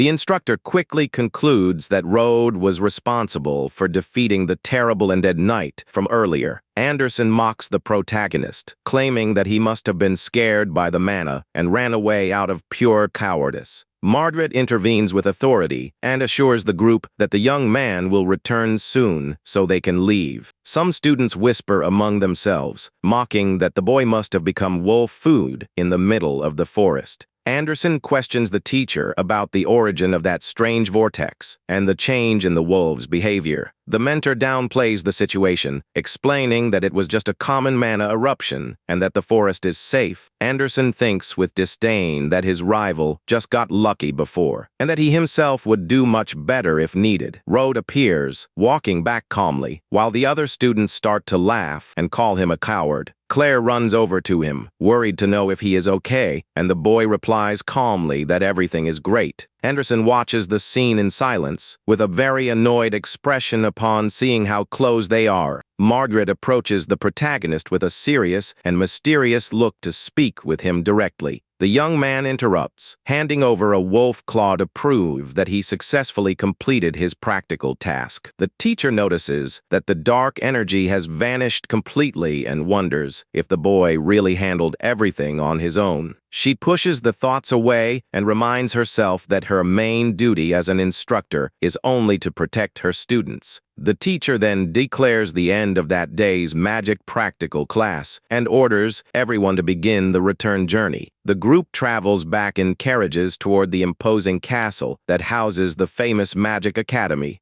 Meanwhile, someone with slow footsteps enters the dark depths of the cave where the secret tome was located. A mysterious hooded figure observes the remains of the magic circle that once shone in that cave. Upon touching the stone floor, the hooded man realizes with irritation that his magical formation has been destroyed. He deduces that the intruder must be extremely powerful and considers the possibility of it being some imperial master. With a glowing, evil look, the villain swears to eliminate anyone who dares to interfere with his dark plans. The scene then shifts to the beautiful gardens, the prestigious Magic Academy, bathed in daylight. Rode walks pensively, trying to discover how much Professor Margaret witnessed of his actions in the forest. Suddenly, the silver-haired young man spots a large crowd of students talking in the outer corridors. A handsome blonde man with long hair walks through the middle of the corridor, grabbing the attention of everyone around him. Several girls are completely enchanted, praising the beauty and military posture of the young man named Kaya. Anderson watches everything with disdain and jealousy, complaining about the fame the boy has solely because of his brother. Rode notices his classmates' annoyance and asks directly if he hates the elite military youth that much. Anderson replies with anger, saying that that guy is his greatest rival in the entire prestigious institution. The protagonist remembers that he used to envy Kaya in his past life, but things are very different now. The sound of firm footsteps echoes through the corridor, indicating that the rivals are about to cross paths directly. With a subtle and polite smile, Kai ironically asks for permission to pass through the blocked path. Anderson reacts with aggression, demanding that his rival get out of his way, and a tense argument begins. The two exchange extremely cold and challenging looks, creating a tense atmosphere that spreads across the area. Other students watch the fight with great apprehension, as they know both families are rich and influential. Margaret appears and asks the reason they are blocking the entrance, suggesting they resolve it in the practical class. Kaya politely apologizes to the instructor and decides to leave the area to avoid further trouble. Anderson mutters with disdain, calling his rival a show-off, and promises to settle the score in combat class. Rode takes advantage of the students dispersing to approach Margaret discreetly, seeking a private conversation. Once in her private office, Margaret asks the young man calmly if he needs any specific help. The silver-haired boy asks for official authorization to be excused from that afternoon's physical training. The teacher smiles on one side, insinuating that his real motive is not wanting to reveal his power to his classmates. Facing the teacher's sharp provocation, Rode just maintains a resigned silence without confirming anything. Margaret deduces that the boy has some other hidden interest there, and he admits it with a slight, ironic smile. The boy then gets straight to the point and asks if the instructor knows of a mystical artifact called the Tear of the Dead. She reveals that the mysterious item, filled with ancient power, is guarded and locked in the Academy's relic vault. Margaret is surprised and asks if the young man is really after an item as rare as the Tear of the Dead. Rode confirms with total conviction, staring steadily at his teacher while waiting for a positive answer. She laments and explains that, unfortunately, she does not have the necessary authority to remove such a treasure from the vault. Rode is surprised by the revelation, but the teacher soon suggests that there is an alternative if he accepts her terms. Margaret promises to introduce him to someone who has the power if the boy shows his real strength in the practical combat class. The protagonist realizes he has been cornered by his mentor's cleverness and sighs at the imposition. With no other viable way out, the silver-haired young man ends up yielding and accepts participating in the afternoon's physical training. Later, in the Academy's large training arena, the students begin to gather for practical combat. Eleanor does her stretches with elegance, grabbing the attention of everyone present in the combat arena. The boys praise the impressive beauty of the Ashblade Harris, commenting on her mysterious family. The students comment in low voices upon noticing that young Kaya is walking toward the beautiful girl. Kaya approaches with a friendly smile and politely asks about the health status of Eleanor's grandfather.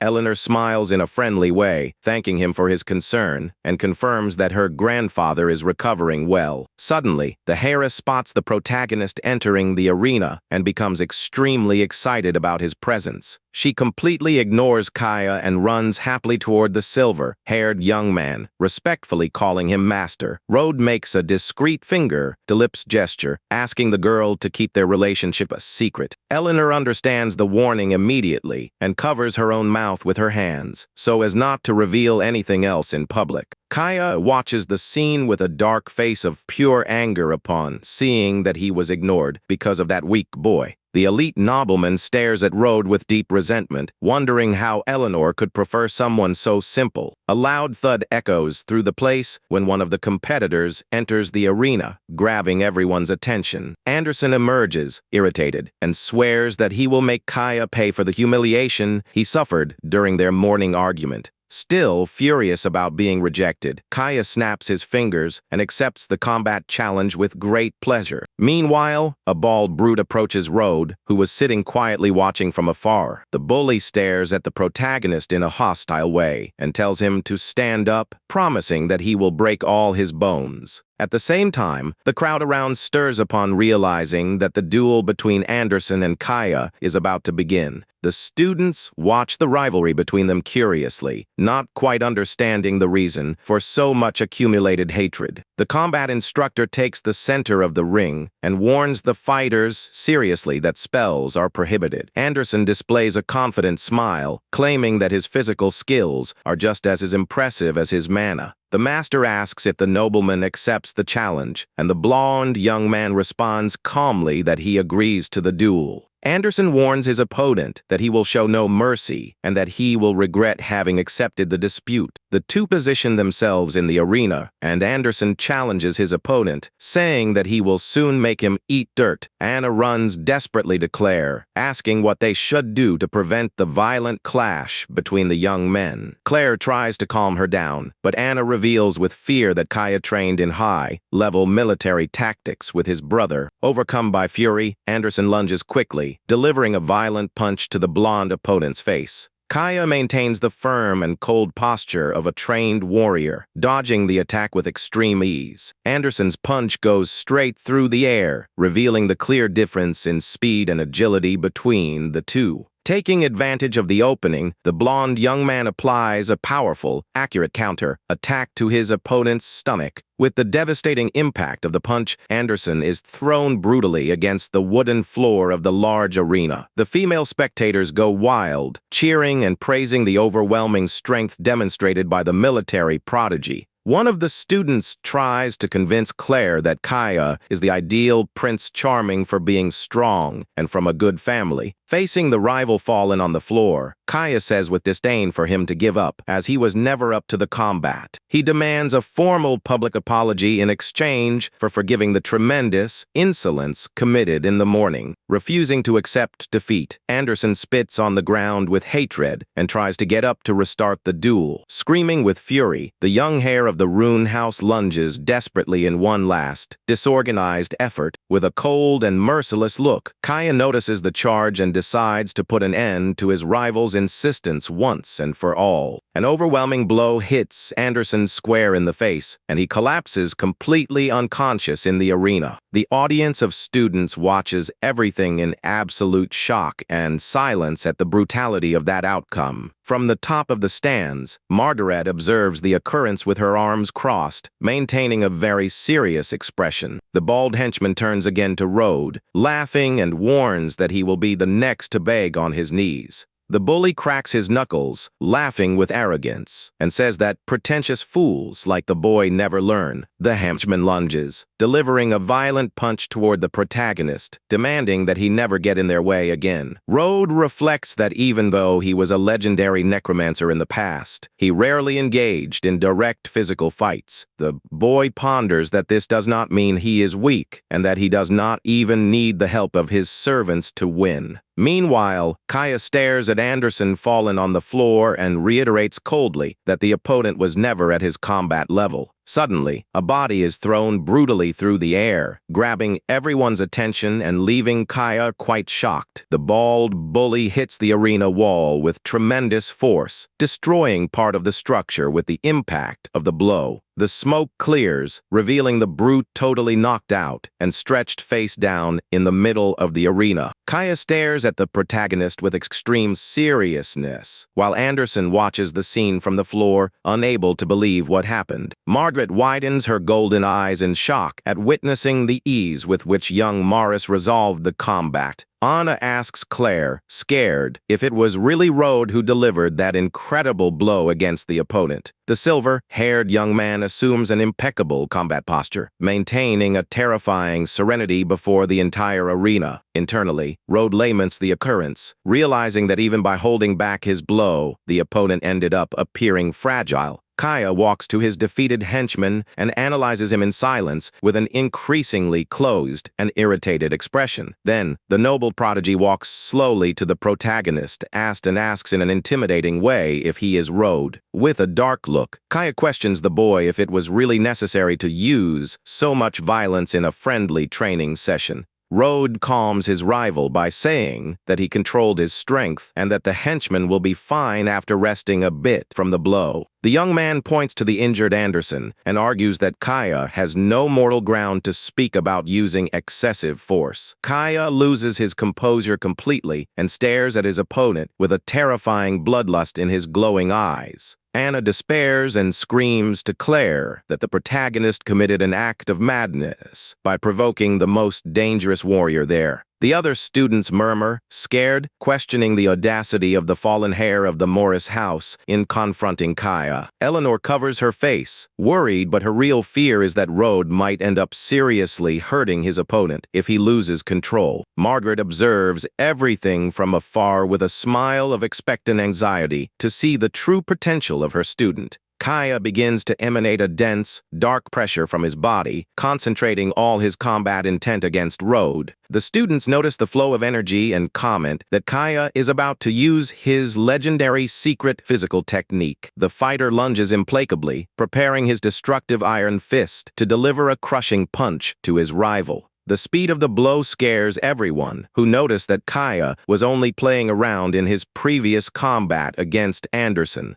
The protagonist remains motionless and without showing any reaction to dodge, making the audience believe he will die. The devastating fist approaches the silver-haired young man's face on a collision path that seems absolutely inevitable. A massive thud echoes when the boy blocks and holds the mortal attack with just one of his hands without moving. Kaya is incredulous to see his most powerful punch, capable of breaking rocks, be stopped so simply by his rival. The nobleman pulls his arm back quickly, trying to distance himself to catch his breath and plan another charge. Kaya refuses to accept that his rigorous military training of years is surpassed by a boy considered weak. Rode ironically says that if Anderson had received that punch, he would certainly be bedridden for over an entire month. The spectators whisper, trying to justify what happened, claiming that Kaya must have just been holding back in the fight. Kaya ignores the audience's excuses and lunges again, concentrating even more dark energy in his movements. Screaming furiously, the fighter executes his sequential technique, delivering a fast and violent flurry of punches into the air. A frantic sequence of blows hits the protagonist implacably, creating a barrier of rapid attacks. Even under the storm of punches, Rode remains impassive, wondering if his opponent would withstand a serious blow from him. The protagonist then closes his right fist, concentrating a powerful current of blue mana around his hand. Terrifying thud reverberates throughout the arena when the silver-haired young man finally decides to deliver his counter-attack. He stares his opponent with an analytical and cold look, considering whether he should raise the power of his attack a little more. Not understanding what happened, the students continue cheering for Kaya, asking him to finish the abusive opponent once and for all. Rode takes a firm and precise step forward, breaking the rhythm of Kaya's charge with total control of the situation. The young man shakes the dust off his clothes with disdain and asks calmly if that is all the power his rival possesses.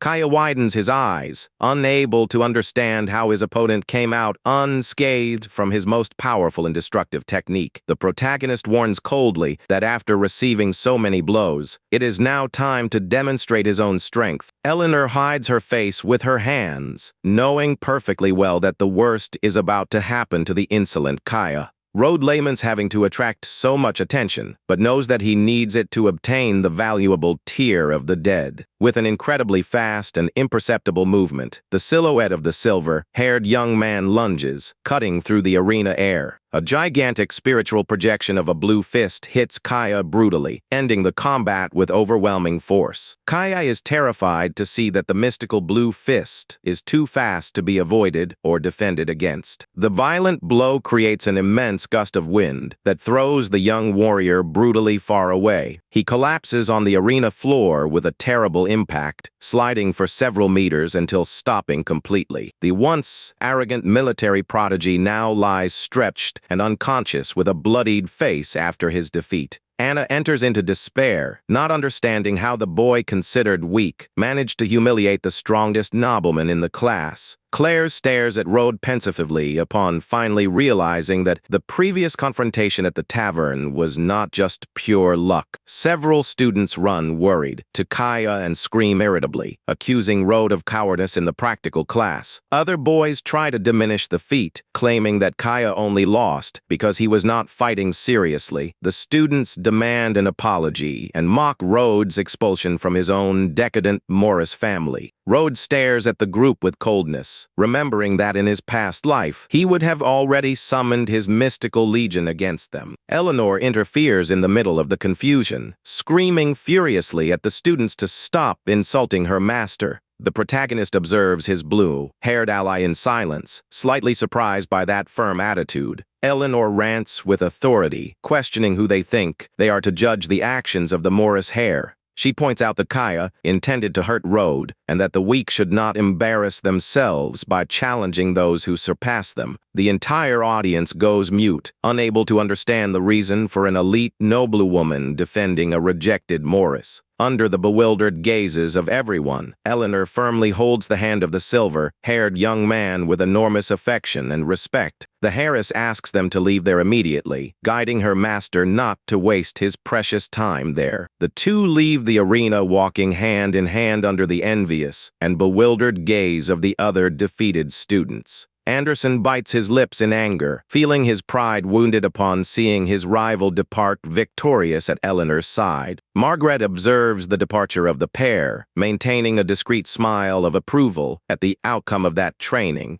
The teacher concludes that the boy exceeded all her expectations and decides to take him to meet the professor. Walking through the dazzling academy mansion, Eleanor asks timidly if she acted correctly in the arena. Rode asks if defending him will not bring diplomatic problems between the Ashblade clan and Kaya's influential family. Eleanor scorns the consequences, stating firmly that she never endured the arrogance of Kaya and his relatives. She guarantees that her family is totally on his side and that she will break ties with anyone if Rode wishes so. The silver-haired protagonist stares at the heiress with a serene look, questioning if she is sure about this. Eleanor smiles happily, remembering that the healing of her grandfather Igna returned all the elite military power to her house. Rode takes advantage of the moment to take the dark mana crystal and ask the young woman to help him with a secret task. The boy explains that there are enemies acting in the shadows, and Eleanor accepts the request for espionage, putting her clan at his disposal. In his dark room, Kaya rests in a chair with his body full of bandages due to the severe injuries suffered. He connects to the family communication device and begs his older brother for help in the face of his defeat. Kaya relates tearfully that a useless boy from the Morris family humiliated him and defeated him in front of Eleanor Ashblade. The young man adds that the two seem very intimate and begs that his clan not leave that affront unpunished. On the other side of the mystical line, Kaya's brother listens to the report attentively while holding his bizarre crest. The mysterious man reveals that he will send an ally named Rennie to carry out a lethal visit to the person responsible. Kaya is startled and asks if he refers to the feared assassin known as the Iron Wolf throughout the Empire. The young man smiles sadistically, being certain that Rode will be wiped off the map violently by the mercenary. The scene changes again to the luxurious and well-lit internal corridors of the Mystical Research Institute. Rode walks calmly and enters the private room, where Professor Margaret awaits him near the window.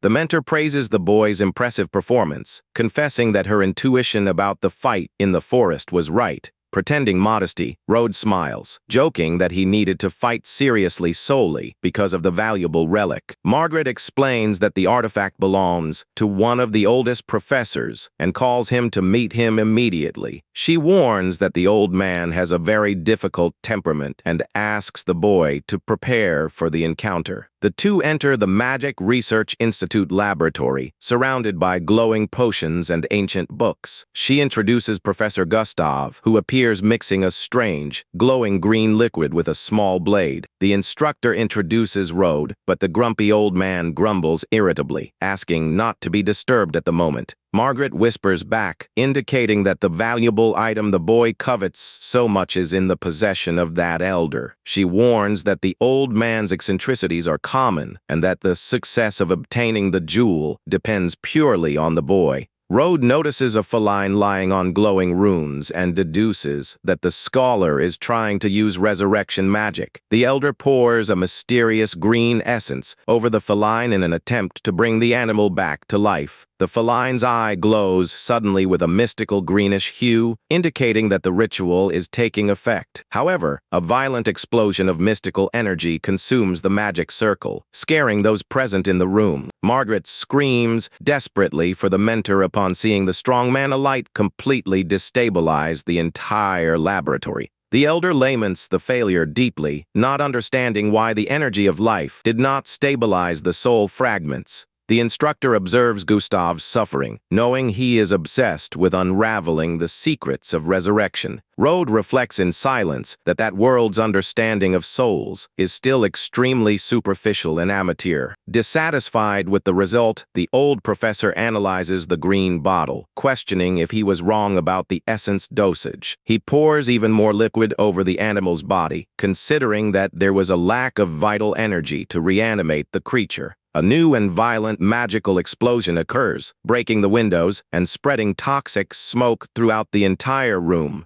The protagonist notices the scientist's glaring error, knowing that using vital energy on dead souls only destroys them. The elder despairs, screaming at the heavens for having followed the ancient texts to the letter and yet having failed. Rode decides to intervene in the conversation and suggests calmly that the elder discard the potions filled with vital energy for good. Gustav turns irritably and rants at the boy, saying he has no right to give opinions on his research. The grumpy man scorns the young Morris, pointing out he is too young to understand any theory about souls. The elder orders rudely that the two leave the laboratory immediately so he can continue alone. Rode explains firmly that life has already departed and that vital essence functions like poison for the dead body. Gustav rants indignantly, highlighting that water of life is divine and capable of healing any mortal wound. The Necromancer advises the elder to use ancient cemetery dirt in the mystical circle to finally achieve success. Margaret panics and reprimands the boy in a low voice for having opposed such an influential scientist head on. The old scientist silences suddenly while pondering deeply on the young man's words regarding the dead. Intrigued, the professor decides to test the advice and throws Tom dirt over the runic symbols of the magic circle. Suddenly, the feline's inert body begins to float softly, enveloped by a bright and mystical green mist. Gustav watches the scene with wide, trembling eyes, whispering that maybe he is about to realize his dream. Margaret observes the phenomenon in absolute shock, unable to believe what she is witnessing before her. Rode analyzes the situation, knowing that the feline's soul dispersed a long time ago, and that reanimating it requires more. The youngest of the Morris decides to act on his own, secretly invoking his immense absolute power as a necromancer. With an absolute and silent command, the young monarch orders the wandering soul of the animal to return immediately. Strong currents of magical energy emanate from Rode's body and envelop the small floating feline in the room. The boy imposes his spiritual sovereignty, decreeing the definitive return of that animal consciousness to the physical body. The black cat finally opens its eyes and meows softly, although Rode knows the resurrection will last only 7 days. Gustav and Margaret scream in unison, bewildered and amazed to see the animal back to life before them.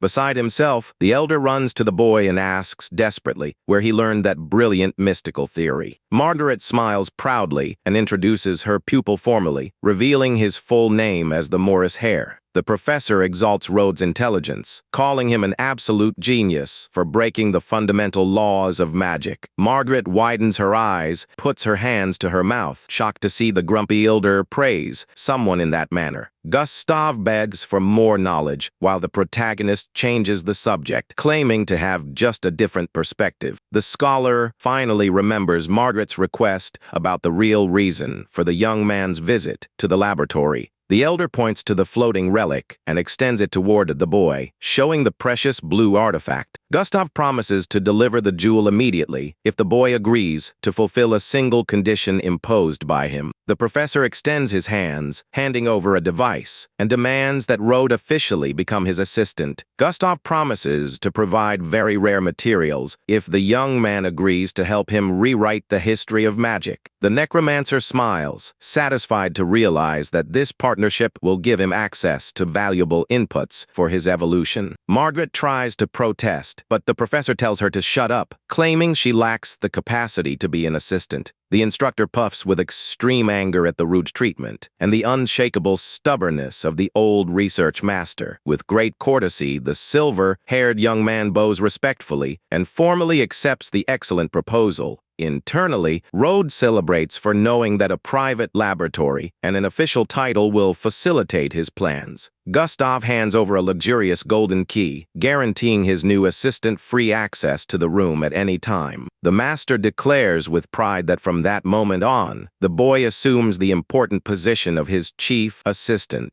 Margaret realizes, unconvinced, that her former student has now become her colleague of the same level at the academy. 2 days pass, and the story takes us back to the iconic Crystal Tavern, illuminated under the night sky. Inside the tavern, Kaya drinks wine pensively while planning his revenge against the protagonist. An employee warns that the expected person has arrived, and the nobleman orders immediately that they let him into the place. A dark silhouette wearing a cloak and dark boots crosses the doors of the establishment under the golden light. It is the feared assassin Rennie, who enters smoking with an extremely cold and intimidating predator look. Kaya receives him with enormous excitement, praising his his terrible reputation as the legendary assassin Iron Wolf, the mercenary tells him to spare the praise, warning that he only accepted the detour to that cold north because of Kaya's brother. The young man swallows his own pride, irritated by the harsh tone, but decides to contain himself to not ruin the negotiation. Kaya hands over a bag of gold as an initial deposit and promises to pay the rest of the value after the end of the service. He presents the target's file, revealing that it is Rode Morris, considered a useless person from a decadent family. The mercenary finds it ridiculous to have been hired by the Shadowthorn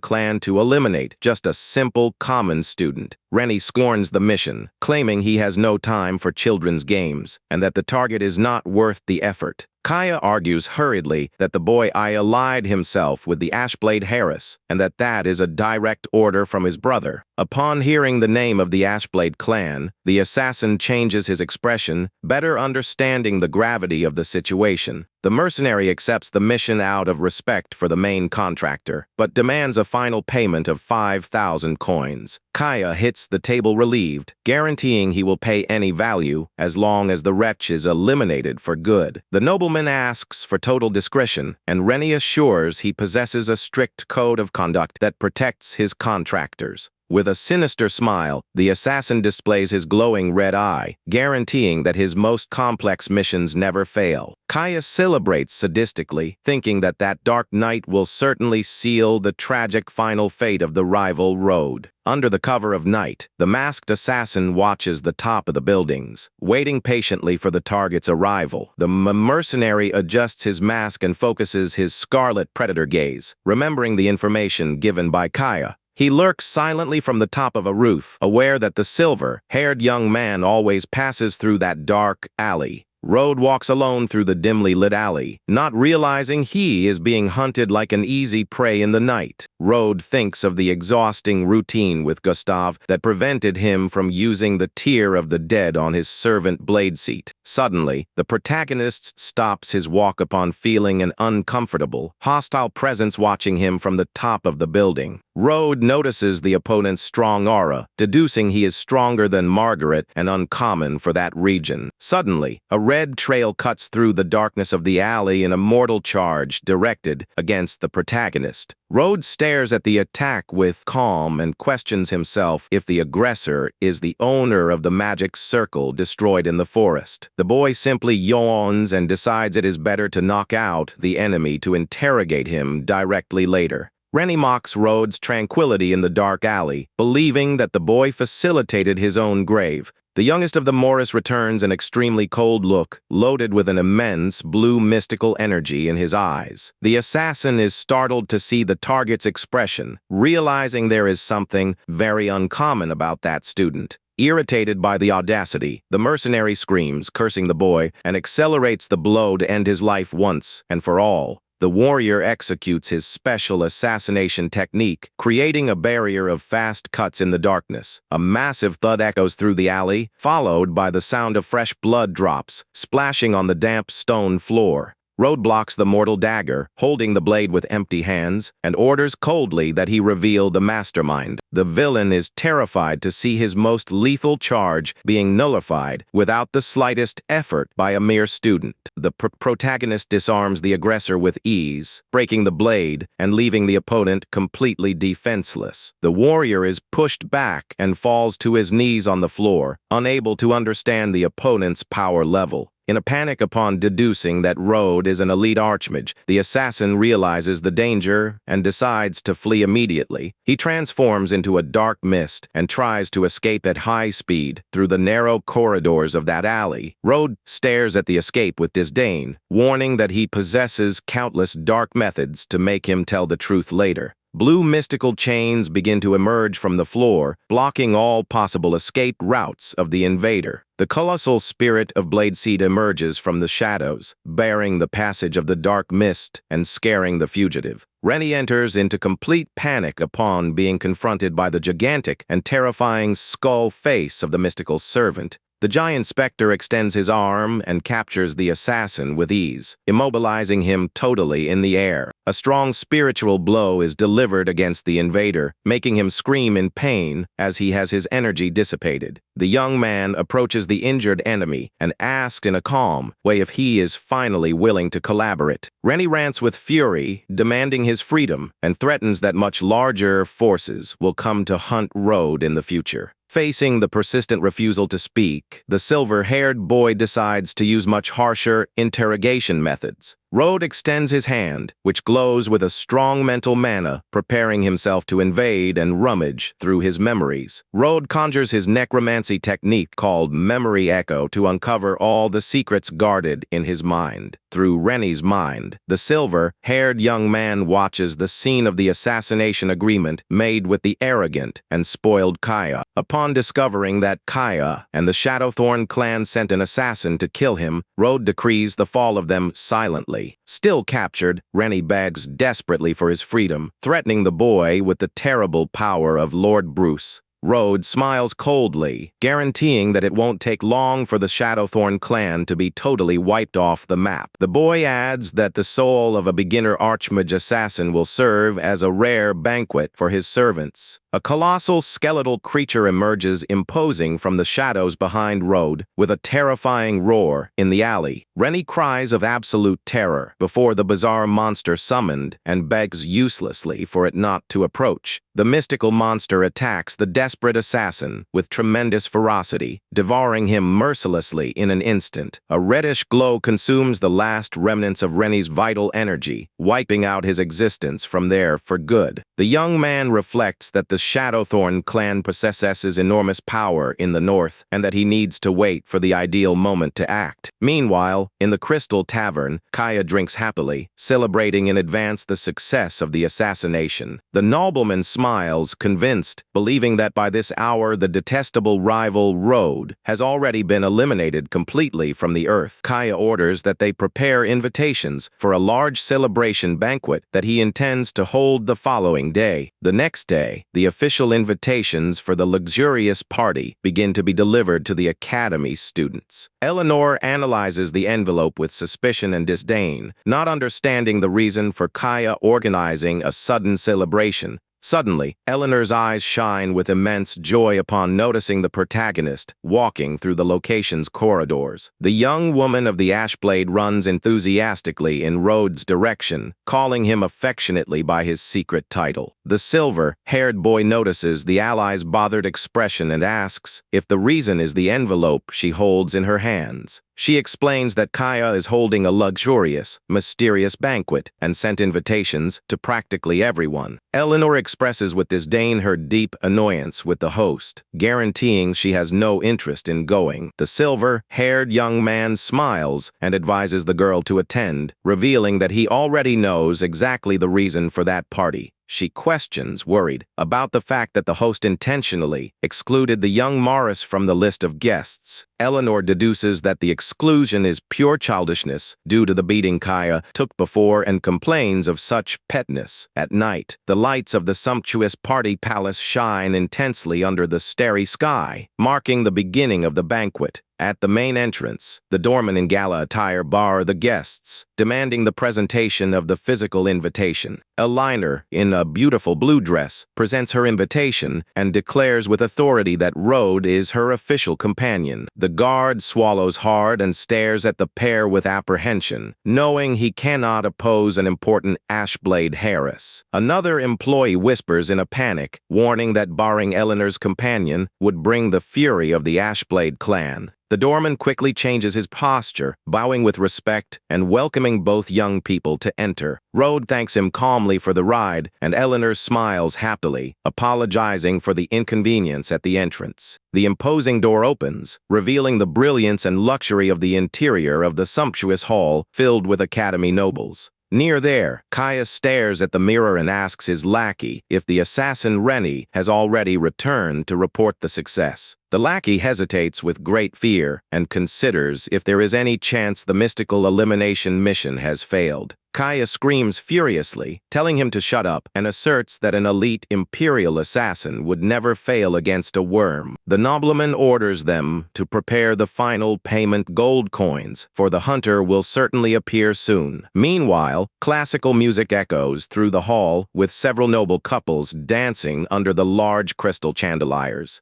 Kaya thinks sadistically that with Rode dead, nothing will prevent his union with Eleanor and the absorption of all the Ashblade wealth. Claire and Anna talk while drinking wine, speculating that something very grand must have happened to motivate the party. Claire suddenly spots Eleanor passing through the hall in her dazzling blue dress and is surprised to see her there. Kaya also notices the presence of the Ashblade heiress and focuses all his seductive gaze toward the beautiful girl. The host approaches her with a gallant smile, extending a glass of wine and inviting her for a toast. Eleanor stares at him with deep coldness and refuses the invitation immediately, leaving the host quite embarrassed. Kaya tries to insist but is abruptly interrupted by a familiar and calm voice that emerges right behind him. The host widens his eyes and trembles in panic upon recognizing that voice, which in no way should be there. Rode appears imposing, wearing gala attire, and with a sarcastic smile, extends his glass to toast with his rival. Taken by a paralyzing fright, Kaya loses his balance and falls backward to the floor, spilling his own drink. Fallen on the floor and trembling with terror, the boy points to the Morris hair, asking if he is a ghost or a human. Rode walks slowly in his direction, with a glowing look and asks, ironically, what his opponent thinks of that. Kaya enters into complete panic, babbling that it is impossible for his rival to be alive, and questions the assassin's whereabouts. Rode pretends to think for an instant and asks if he refers to the elite henchman who ambushed him in the middle of the path. Then, the boy throws the broken pieces of Rennie's dagger right before the trembling feet of the startled host. Kaya recognizes the fragments of the mercenary's weapon and realizes, terrified, that the assassin was defeated easily. He enters into absolute despair and screams, questioning what the young Morris Hare did with the elite mercenary. Rode stares at his opponent in complete silence while a dense and scary dark energy begins to emanate from his body. Eleanor hears the name mentioned and remembers immediately the feared assassin known as the Iron Wolf. She assumes an intimidating posture and demands explanations about Kaya's connection with that dangerous criminal. Sweating cold and trembling with terror, Kaya tries to justify himself, claiming desperately that everything is just a misunderstanding. Eleanor stares at him with disgust and questions if he really thinks she will believe he did not plan his rival's death. The host tries to point his finger at Rode, seeking to explain himself, but his credibility has already crumbled completely there. Eleanor screams with fury, telling him to shut up, and refuses to hear any cowardly justification from her opponent. She points out that the host organized that celebration only because he thought the assassination plan had worked. Eleanor decrees coldly that from that instant on, all relations between the Ashblade and the Shadowthorn are severed. Kaya bites his lips, overcome by hatred, and blames the protagonist for the diplomatic and financial ruin of his own clan. Without giving more attention to his rival's laments, Eleanor turns her back and calls Rode to leave there immediately. Anna comments, horrified, that the Ashblade Harris severed alliances because of Rode and questions Claire about who he is. Claire stares at their departure and confesses, sad, that the silver-haired young man already looks nothing like the boy she knew.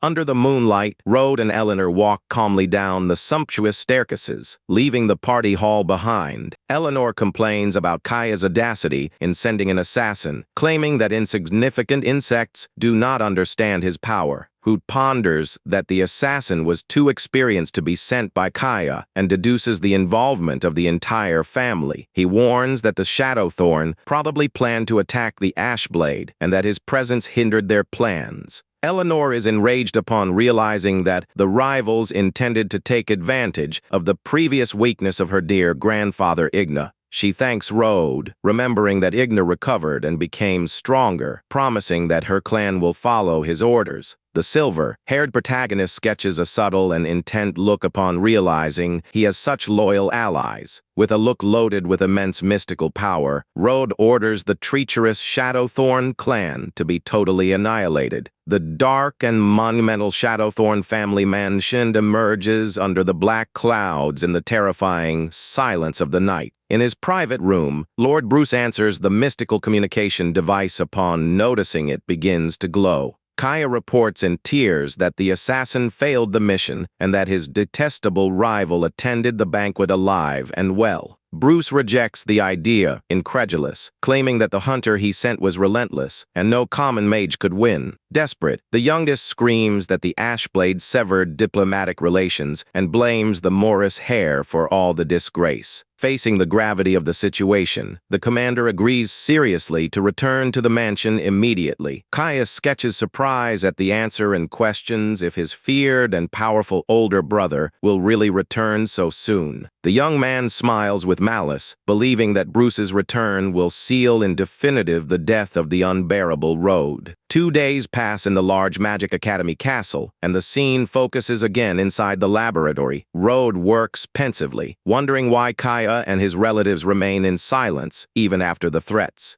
The boy knows that the opponent would not passively accept the humiliation and wonders what his rival is plotting. Professor Gustav approaches with a book and announces that they need to prepare for a research trip. The instructor asks the destination, and the master replies that he exhausted his magic inputs and needs to go to the mystical market. Margaret explains that it is an exclusive fair for powerful mages to trade rare and high-level materials. She adds that for being the new assistant, Rode has the privilege of accompanying them to expand his horizons. The protagonist confesses mentally he did not know about that northern market, as it was never mentioned in his previous life. The group begins the carriage journey toward the new mystical destination. Under the radiant sunlight of that afternoon, they arrive at the beautiful commercial city of Nate, which houses countless nomadic merchants from all over the Northern Empire. The location is filled with mages looking for rare inputs that transform the city into a gigantic mystical commerce center. The group walks through the busy paved streets, approaching a monumental and luxurious stone building. At the entrance of the sumptuous inn, a long-bearded security guard watches their approach with extreme attention. The establishment's host quickly recognizes them and bows in a friendly way, welcoming Gustav. Rode notices Gustav's influence and wonders if he will be able to find materials to strengthen his servant Duran there. The association manager introduces himself politely, informing he will be responsible for guiding them through the day's purchases. Gustav, grumpy, dismisses the formalities and demands to go straight to the main vault, refusing the cheap relics there. The location's manager agrees promptly to the request and asks that the group accompany him immediately. He guides them to the exhibition hall and leaves them totally at ease to analyze the relics of the place. But the old master gestures with disdain, stating he has no interest in those common items. Gustav orders them to bring rare materials overflowing with vital energy and also dirt from an ancient cemetery.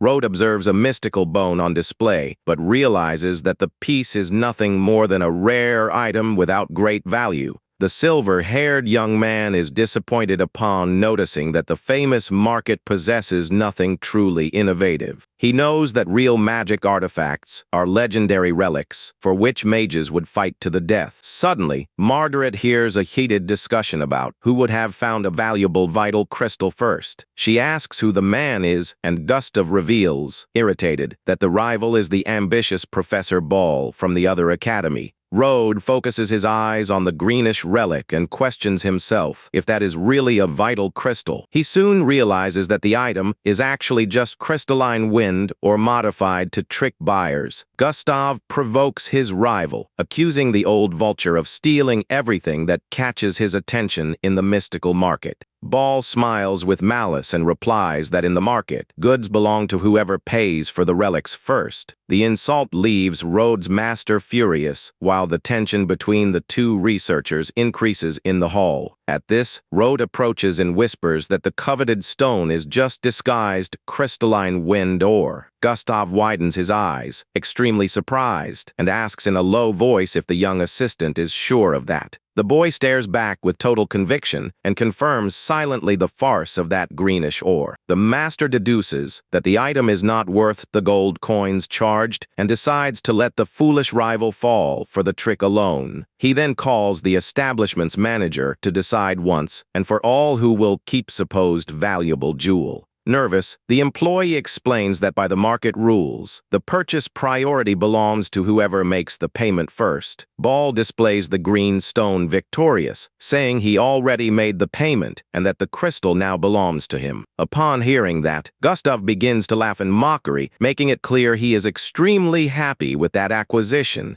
The unexpected reaction of the experienced master leaves Ball and the store employee completely suspicious. The arrogant elder questions his opponent's laughter, suspecting he might have fallen into a trap without noticing. Gustav ironically congratulates his rival for spending a fortune on a simple piece of crystalline wind ore. The bombastic reaction leaves the arrogant buyer in a complete state of shock before the market manager. Ball laughs loudly, claiming his rival's madness is just a pathetic excuse not to admit defeat. He points to the strong greenish glow, claiming that the vital energy emanating from there is too evident to be fake. The manager supports the buyer, defending that his experienced evaluators would never let a fake item pass there. Facing the mockery of both, the silver-haired young man takes a step forward, asking his master not to worry. He reaffirms with total tranquility that the stone in the old professor's hands is without a doubt just common ore. The boy's audacity in challenging their authority leaves both the rival and the manager filled with anger. Ball grinds his teeth furious and demands to know who the boy thinks he is to speak to him in such an insolent manner. The employee rants, telling the young man to shut up, and says that accompanying Gustav does not give him the right to slander the store. Gustav retorts with pride, introducing Rode as his assistant, and says the boy has knowledge superior to his. Ball mocks, saying that his opponent has gone crazy, appointing a common student as his right-hand man. He then challenges the boy to prove his absurd accusation and to explain the origin of that strong greenish aura. The protagonist approaches the stone calmly, extending his hand to perform a practical demonstration. Rode explains that the ore imitates vital energy thanks to an elven illusion spell that needs to be drained. He asks for some ancient cemetery dirt, claiming it will devour the vital energy and break the illusion. Pressured, the manager stutters, confirming he has the material in stock, and Rode orders them to bring the item immediately. A basin filled with ancient cemetery dirt is placed on the counter under the attentive gaze of those present. Rode challenges his rival to place the glowing stone there, stating that the truth will be revealed in just 1 minute. Irritated, Ball accepts the test and demands of public apologies from both in case the gem proves to be a real crystal. Without hesitating, he drops the glowing stone onto the dark dirt, starting the definitive test before everyone. A strong and dazzling greenish light spreads throughout the hall as soon as the crystal makes contact with the dirt. Ball celebrates frantically upon noticing that the greenish glow remains intense, even in contact with the ground. Rode's master begins to sweat from nervousness, fearing that his pupil's plan might have gone wrong at that instant. Margaret stares at the scene, apprehensive and worried about the humiliating consequences of a possible mistake by the boy. She whispers, asking if he is sure, because a defeat would be an unbearable humiliation for the proud master. Rode stares at his master calmly, guaranteeing that everything will happen in about 10 seconds. Ball mocks everyone, calling them fools, and claims that not even the elves could falsify something of that level.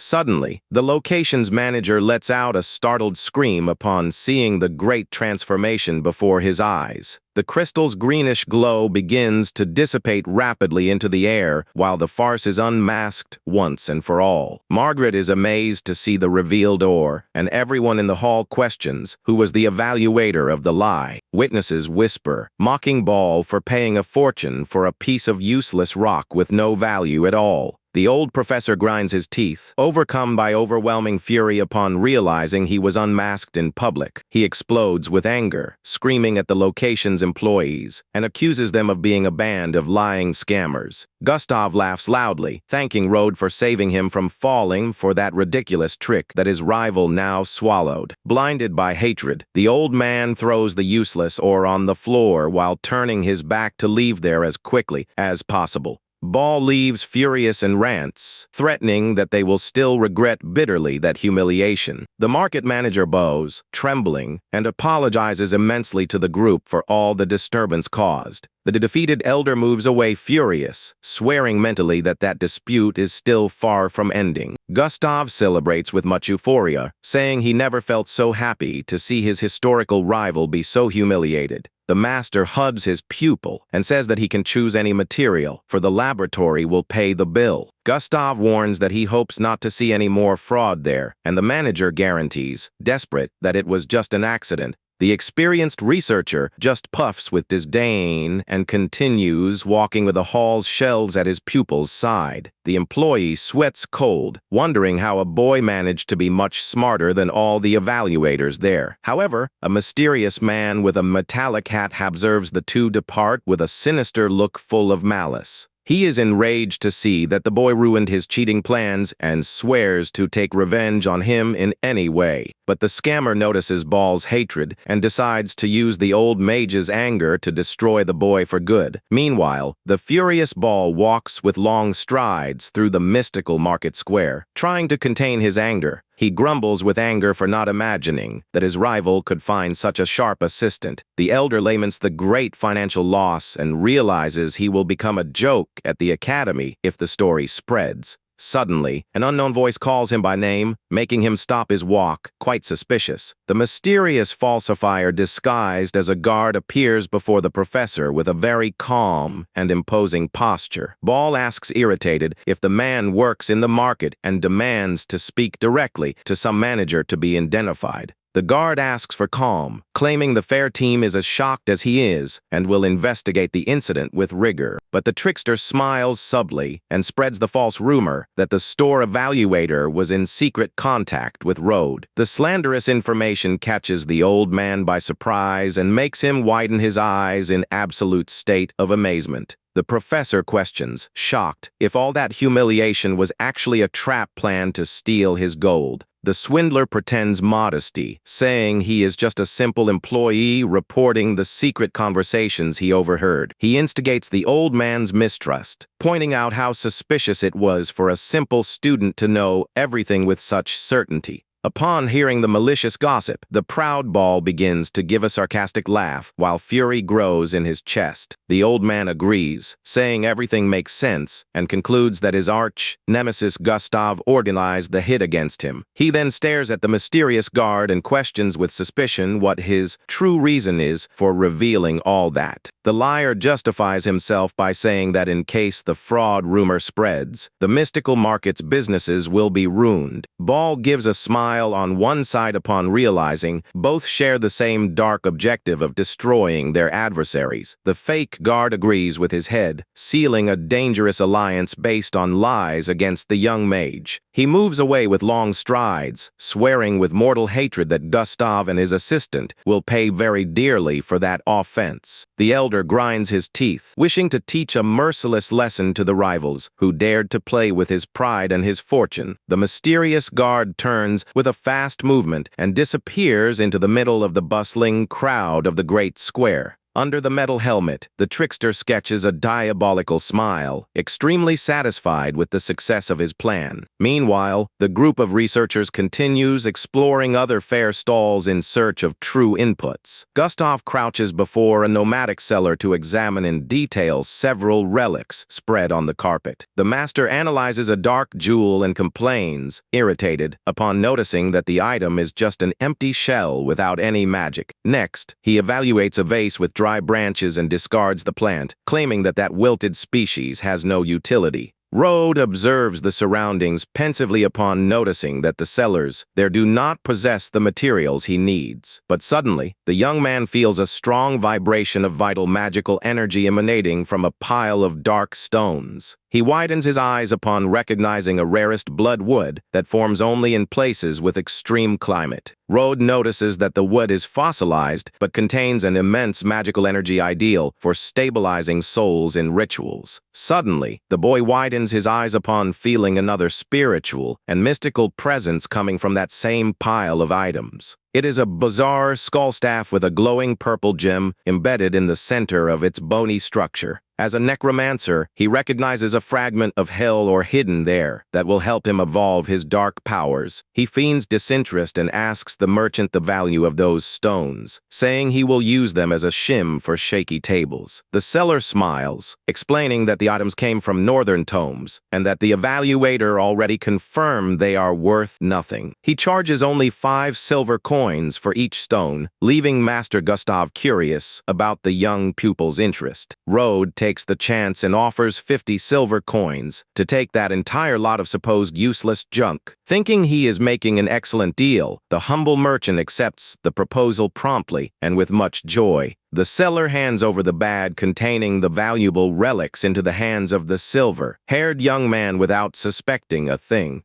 Margaret comments, discouraged, that the trip did not yield great fruits and questions if they are already ready to leave. But Rode hands the blood wood to Gustav, revealing that it contains massive vital energy useful for his research. The old master doubts at first, claiming that the object in his hands is nothing more than a common stone with no value at all. Rode insists, explaining with patience that it is really blood wood, but in a rare fossilized state. Intrigued by the revelation, the master adjusts his round glasses and begins to analyze the item closely with much attention. Upon channeling his perception, he is in absolute shock to see the wood glow intensely in a vivid red tone. Margaret also is amazed upon feeling the powerful aura of life that begins to overflow from that apparently simple object. The master widens his eyes, fascinated upon realizing that that relic of inestimable value was bought for almost nothing. Meanwhile, Rode stares in silence at the piece of hell war, knowing he finally possesses the item he needed. The silver-haired young man knows that with these new rare inputs, his mystical power level will increase considerably. The night falls over Rode's luxurious mansion, and silence takes over the beautiful gardens of the imposing property. He plans to use the ores to move up in rank and strengthen his faithful servant Durand with the power of the Dead's Tear. The imposing spiritual warrior emerges before his young master, emanating a dense and glowing bluish energy. The young man extends his hand, offering the powerful mystical artifact so that the servant can manage to recover his former elite strength. Durand agrees with extreme loyalty and absorbs the immense flow of dark energy that begins to break his former limits. A violent storm of spiraled mana envelopes the servant's body as the mystical transformation advances in the hall. Cocoon of pure dark energy glows with intensity before Rode, who observes everything with calm and total control. Mystical lightning cuts the air, while the enormous concentrated power cracks the mana barrier, releasing an overwhelming force. The cocoon finally explodes in a flash of purple light, revealing that the servant's evolution was completed with success. Durand emerges in his new and monumental armored form, kneeling respectfully before his sovereign master. Rode smiles, satisfied upon noticing that his powerful protector reached the feared advanced level of combat without difficulties. Next, the young necromancer focuses his eyes on the hell gem, announcing that now it is his turn to evolve. He crushes the valuable ore, releasing a torrent of purified mana that is rapidly absorbed by his own body. Floating in the center of the hall, the young man is enveloped by powerful energy lightning that expands his internal mana channels. He observes his own hands, feeling the perfect fusion between the evolution of his servant and the absorption of that rare ore. With an intent look, Rode celebrates for having reached easily the position of beginner mage with that mystical advancement. He knows that now his personal security and his destructive power are on a totally different level than before. The young man sketches a discreet smile upon realizing he will finally be able to use complex spells that were impossible before. The scene changes to the following day, where luxurious carriages arrive at the castle of the feared Shadowthorn family. Under the escort of armed guards, an imposing warrior in dark boots descends from the carriage with firm steps. It is the fearless and dangerous Bruce Shadowthorn, who returns home wearing his gala military uniform of the North. Kaya runs radiant with joy to meet his older brother, celebrating his long-awaited return to the property. But Bruce stares at him with seriousness, demanding explanations about the public humiliation and the diplomatic rupture with Eleanor. Kaya tries to defend himself, saying that the rival is a monster, and reveals that his partners are cutting all common business. Bruce remains in absolute silence and wonders, since when such an incredibly strong opponent appeared in the North, the older brother clenches his armored fist, overcome by hatred, decreeing that it doesn't matter who that insolent rival is. He decrees coldly that the Morris here must die for daring to hinder the sovereignty plans of his own clan. Bruce then calls in a loud voice for his most lethal ally, and a dark man emerges from the shadows, responding promptly. Emerges the ruthless Lex, a professional assassin of extremely high level hired to annihilate the young protagonist. Bruce boasts about Lex's strength, revealing that he is his elite assassin, and that he hunted an ice giant in the North alone. The terrible warrior with glowing eyes greets Kaya coldly, demonstrating he is ready for the dirty work. Kaya recoils, trembling with the terrible pressure of Lex, and notices he is much more brutal than the deceased Rennie. Lex draws his sharp daggers and demands the target's data, swearing to avenge the death of his late training companion. Kaya smiles relieved, guaranteeing to the mercenary that he already organized all the necessary information for the plan. He throws a folder with detailed reports on the table to start his new ambush plan. Kaya mocks upon seeing that Rode now acts as personal assistant to the respected Professor Gustav. Bruce ponders that since Gustav is very influential in the North, they would never be able to attack the boy inside the academy. He concludes that the only viable alternative will be to create a trap to attract the young mage to their territory.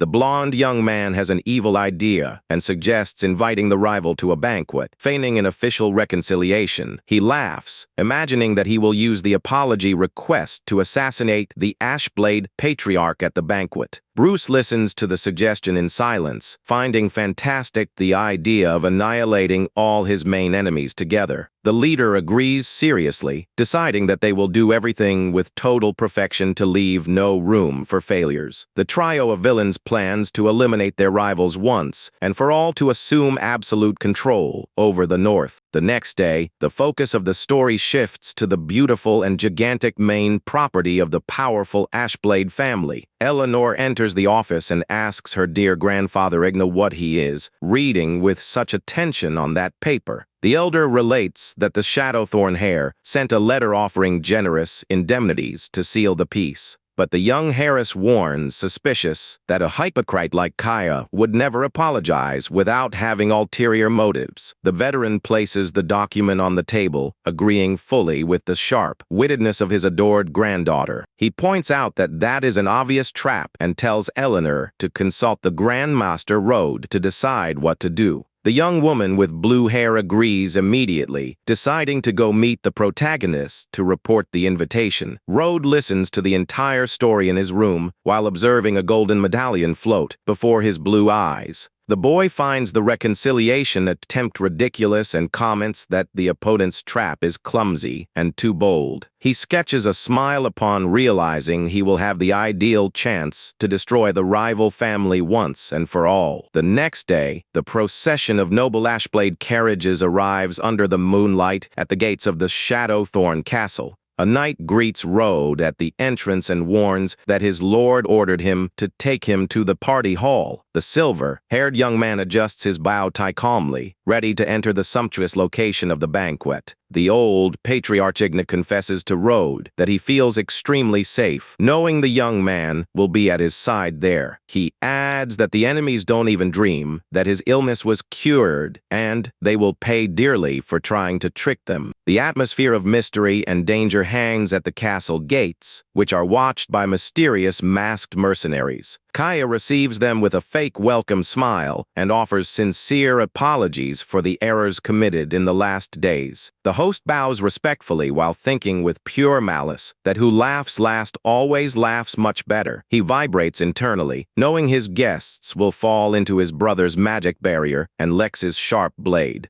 The traitor plans to seize Eleanor after Igna's death and swears to quarter Rode to give his remains to the dogs. Rode notices the strong, murderous intent of the blonde young man and finds funny such hurry to demonstrate bloodlust. The group walks under luxurious chandeliers to the immense dining table that was richly decorated for the festive occasion. Bruce emerges, asking formal apologies for his brother's errors, and proposes that they bury that old rivalry once and for all. The host invites them gently to sit so they can begin the special banquet of that night. Rode analyzes the structure of the location and discovers 7 hidden magic nodes forming a high purity barrier in the hall. The silver-haired young man notices Eleanor's apprehension and asks calmly for the Harris to relax and trust him. Upon hearing the calm voice of her sovereign, the beautiful young woman with red eyes breathes relieved and agrees immediately. The veteran Igna toasts in a friendly way with Bruce while they talk, pretending to maintain the diplomacy between the two families. The elder drinks a sip of wine and asks directly to Bruce about the transfer of 20% of the clan's business. The commander lets out a sarcastic laugh, claiming he almost forgot the most important part of that entire farce. He reveals an extremely scary smile with his eyes glowing in pure evil while staring at the rival patriarch. The leader claps his hands, calling his personal guards to bring the documents that will seal the fate of everyone there. A dark butler enters the hall bringing a golden parchment on a tray for the guests to sign the term. Under Rode's attentive gazes, the veteran Igna extends his hand to collect the parchment handed over by the mysterious servant. But as soon as Igna touches the paper, a violent and scary crimson energy erupts suddenly from the document. The butler reveals himself as the assassin Lex and draws his blades, screaming that that is the death of all of them. Lex lunges swiftly against the old patriarch with his sharp blade, glowing in an attempt at a mortal blow. A huge and loud energy explosion erupts in the air when the impact of the attack hits a hidden barrier. The assassin recoils, dazed, upon realizing his most lethal blow was repelled with ease by an invisible shield. Igna stands up calmly, enveloped by a powerful and intimidating storm of pure golden spiritual energy. Bruce is completely terrified upon noticing the old lord's aura reach the peak of the expert mage level.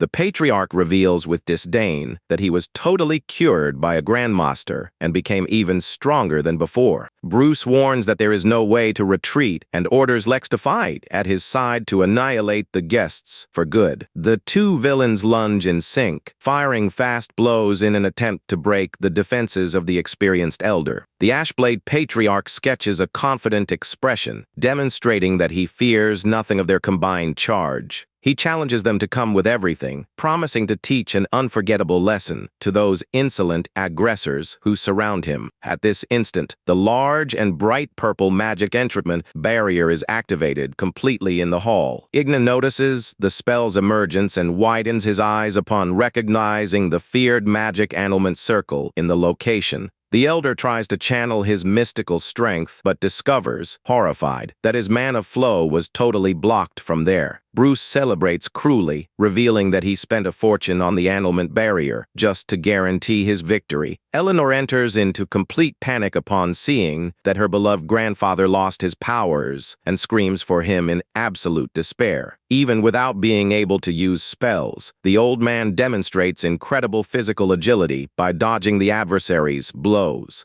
He screams, desperate, ordering his granddaughter to flee there immediately in Rode's company to save their lives. But the young woman draws her sword, decided to fight, refusing to abandon her master and her grandfather in that extreme situation. With tears in her eyes, she begs for Rode to flee while she and her grandfather try to hold the terrible opponents. But the silver-haired boy takes a step forward imposingly and orders calmly for Eleanor to take a step back. She warns him in a panic that no one manages to use spells in that hall, begging him not to sacrifice himself in vain. The feared assassin Lex focuses his attention on the silver-haired boy with an extremely sadistic and merciless look. The mercenary questions if that apparently fragile young man was really responsible for defeating his partner. Without losing more time, he lunges with absurd speed, delivering a mortal attack to avenge his brother's death. A bright bluish mana barrier emerges instantly, blocking the violent impact of the daggers with perfection. Lex recoils in absolute state of shock upon noticing his blow was defended by a simple boy without difficulties. Suddenly, the gigantic and scary figure of Durand in his new dark armor emerges, imposing in the middle of the hall. With a glowing look, the spiritual warrior decrees the immediate death of the mercenary who dared to attack his young master. The assassin notices that the monster's speed is much superior to his and enters into panic, knowing he will not escape. The powerful spirit brands his dark sword, delivering a devastating cut that tears the air in the blink of an eye. The brutal impact hits the elite mercenary square, and he is thrown far away in the middle of a pool of crimson blood. Rode observes the fall of his opponent analytically and notices, curious, that the assassin still breathes, even after the blow. The fallen villain coughs blood, realizing he will need to use his greatest secret trump card right at the beginning of that combat.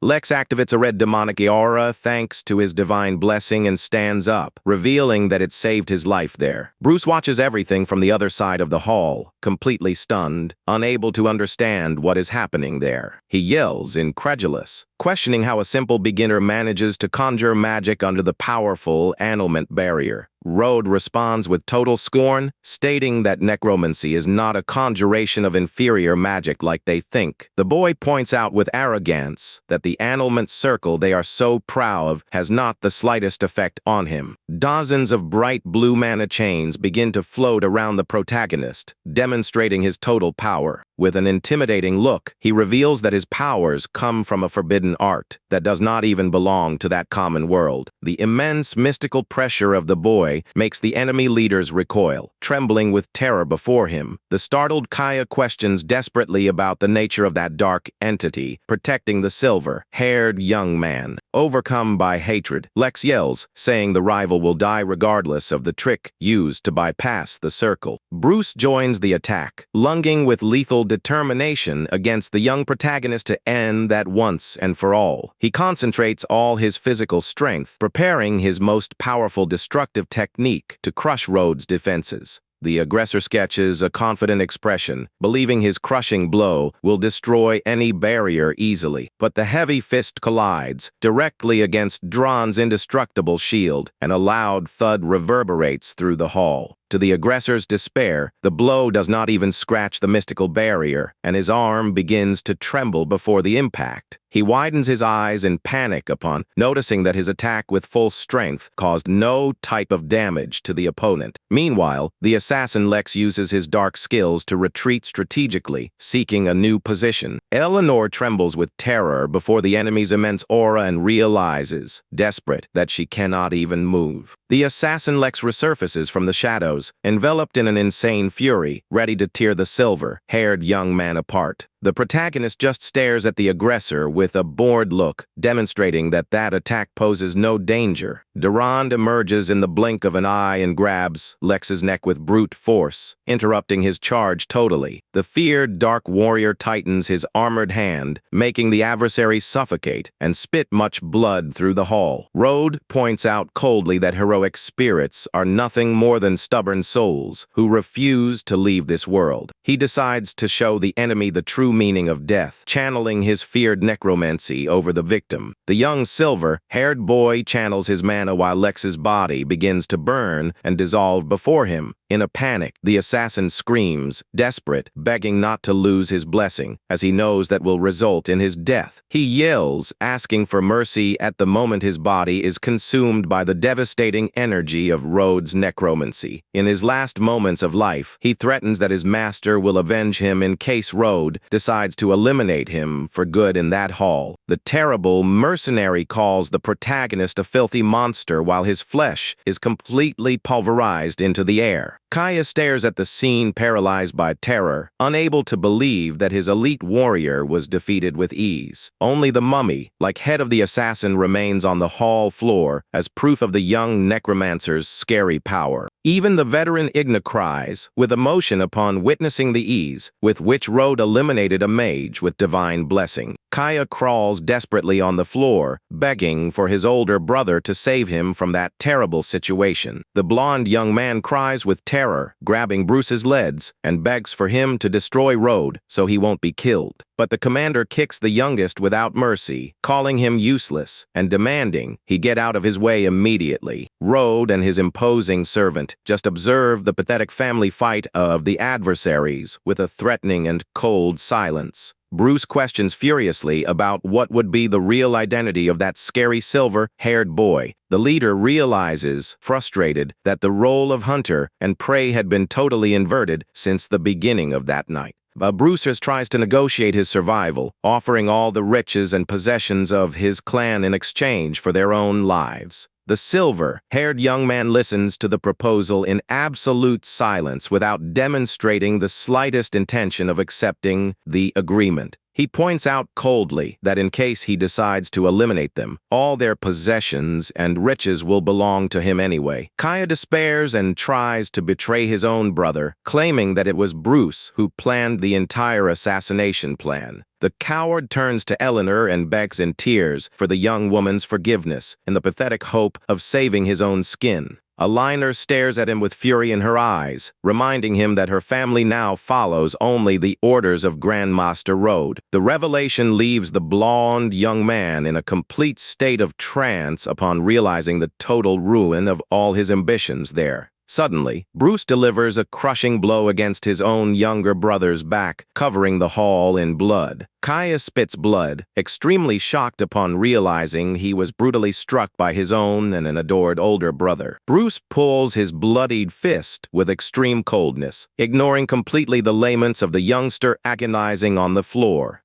The lifeless body of the boy falls on the cold floor under the attentive gazes of Rhodes and Eleanor, who observe everything without hesitating. The leader cleans the blood with scorn, claiming coldly that the foolishness and weakness of his younger brother were ridiculous. He holds a golden pendant on his armor, aware that Rhodes would never spare him from his punishment for that insolence. The villain pours his own blood over the artifact, activating a powerful forbidden magic that begins to emanate from the amulet. A gigantic crimson barrier explodes throughout the location while Bruce screams, maddened, that everyone will die together there. The commander cracks his own body with blood spells, invoking the mystical soul of his ancestors in the hall. A huge and violent storm of crimson mana explodes in the hall, destroying everything around with a destructive force. Those present recoil, protecting their faces from the terrible impact while the dark energy takes over the entire environment. Bruce falls to the floor lifeless in the center of that red circle after having his soul completely drained by the spell. Through his round glasses, the veteran Igna observes, horrified, the emergence of a new and bizarre mystical entity.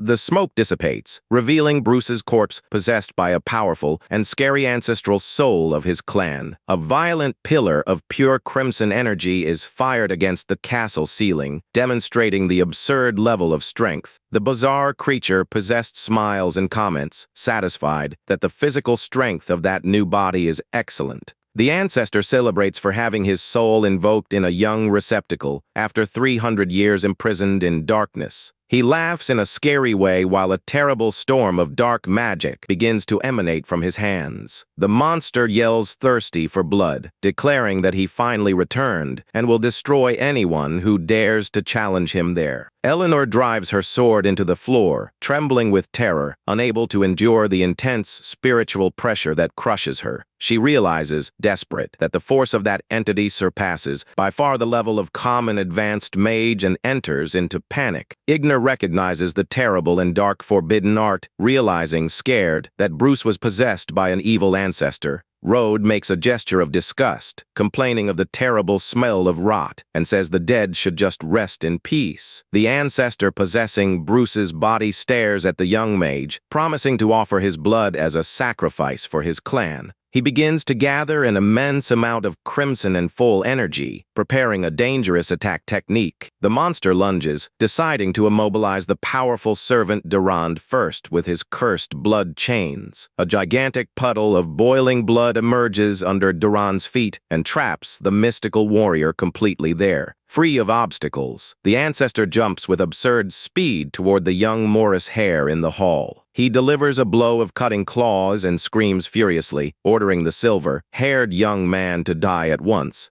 However, Rode dodges the attack with extreme ease and points out that the monster did not inherit Bruce's memories. The ancestor stops his charge, quite confused, not understanding what the insolent boy means by that provocation. Rode warns that if he knew how the previous assassin died, he would never have had the audacity to try to challenge him there. Suddenly, the Grandmaster channels his immense and scary dark mana and orders coldly for the creature to kneel. A devastating gravitational pressure crushes the ancestor's body, pushing him with violence against the stone floor. The monster roars in pain upon being subjugated instantly by the invisible force that prevents him from performing any action. He tries to rise in vain and wonders, terrified why his body does not obey and why he feels so much fear of the boy. The ancestor stares at the imposing and scary dark silhouette of the young Morris Hare, questioning himself who he really is. Rode extends his fingers and warns that he will understand soon upon initiating his soul flame spell against the monster. The boy touches gently the head of the fallen opponent, starting the process of purification and spiritual drainage. The ancestor screams in absolute despair upon feeling that that mystical flame burns directly the essence of his soul. The invading soul begins to be violently ripped out of Bruce's body, while the spirit roars in pain in the storm, about to be totally banished. The ancestor yells, desperate, demanding to know what Rode's true identity is. Rude stares at him with coldness, decreeing that before him, all the souls of the dead are nothing more than sheep going to the slaughterhouse. The spirit is grabbed by an invisible, relentless force that prevents him from performing any attempt to flee there. The invader lets out a last and agonizing roar of pain upon being crushed by the immense dark mana of the young Grandmaster. The ancestor's soul is completely destroyed and fragmented, disintegrating his existence in definitive into the air. He laments, desperate for having his return to the world of the living interrupted so quickly by that terrible young man. The silver-haired boy absorbs all the energy released by the destroyed soul in the middle of a strong flash in the hall. A dense and bright storm of bluish mana envelopes the protagonist's body, consolidating his advancement of mystical power. The young necromancer smiles at the result, commenting satisfied that elite soul left him incredibly stronger. The absolute silence returns to the destroyed party hall, leaving the scene filled with totally defeated enemies. The veteran Igna stares at the boy, shocked, confessing that he never saw anyone capable of erasing an advanced soul with such ease. Eleanor reflects, ashamed, about her weakness upon remembering she intended to give her life to save such a powerful being. Rode warns with tranquility that the enemy clan was totally annihilated and leaves the cleaning of the location under Igna's care. The veteran bows deeply, guaranteeing that all the rival's possessions will be given to Rode and swears eternal loyalty to him. Igna thanks with extreme emotion, remembering that without the young man's intervention, his own family would have been annihilated there. Eleanor kneels with devotion before her master, promising to follow him faithfully no matter where he decides to go. The silver-haired boy asks calmly for her to rise, stating that those sincere words are already enough. Then, he approaches Bruce's corpse and collects the golden pendant that served as an amulet for the invocation. Rode analyzes the mystical relic and realizes it guards remnants of hundreds of souls belonging to that family. The young necromancer feels disgust upon realizing that the rivals sacrifice the blood of their own relatives to feed the item. He hands the amulet to Igna, asking that the clan finish organizing the spoils as he is feeling quite tired. The veteran accepts the request with extreme joy and reverence, guaranteeing he will take care of all the details immediately.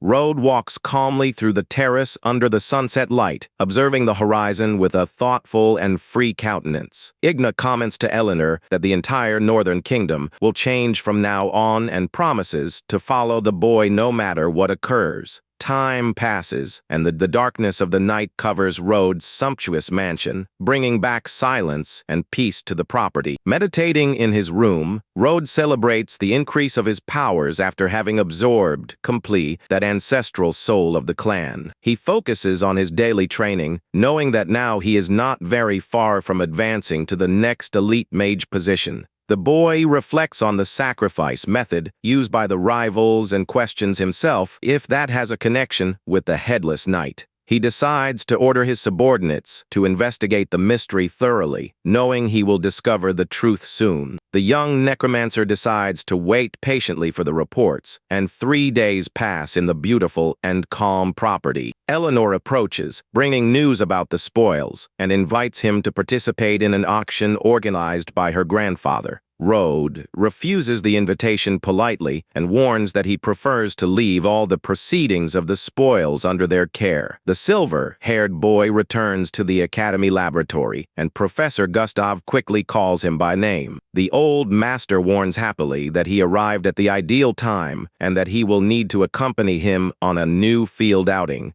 Rode asks, curious, what would be the destination, and his master reveals, animated, that the two will participate in a large auction. Gustav reveals that the rival family was mysteriously annihilated, and that their valuable relics will now be auctioned. The young assistant just sketches an ironic expression upon remembering that the true person responsible is right before him. The master pulls him in a hurry, reminding him that the destroyed, clan-guarded, legendary treasures of extreme interest to them. Gustav asks for Rode's help to identify which would be the better quality items offered in that large fair. The focus shifts to the monumental public building that hosts the long-awaited auction organized by the Ashblade family. Upon arriving at the sumptuous event location, the protagonist spots the carriage of his old acquaintance, Professor Ball. Gustav's rival emerges, extremely resentful, wishing to humiliate the master and the young assistant to take revenge from before. Rode did not expect to find the rival there, and ponders that he will have to deal with more problems than he had planned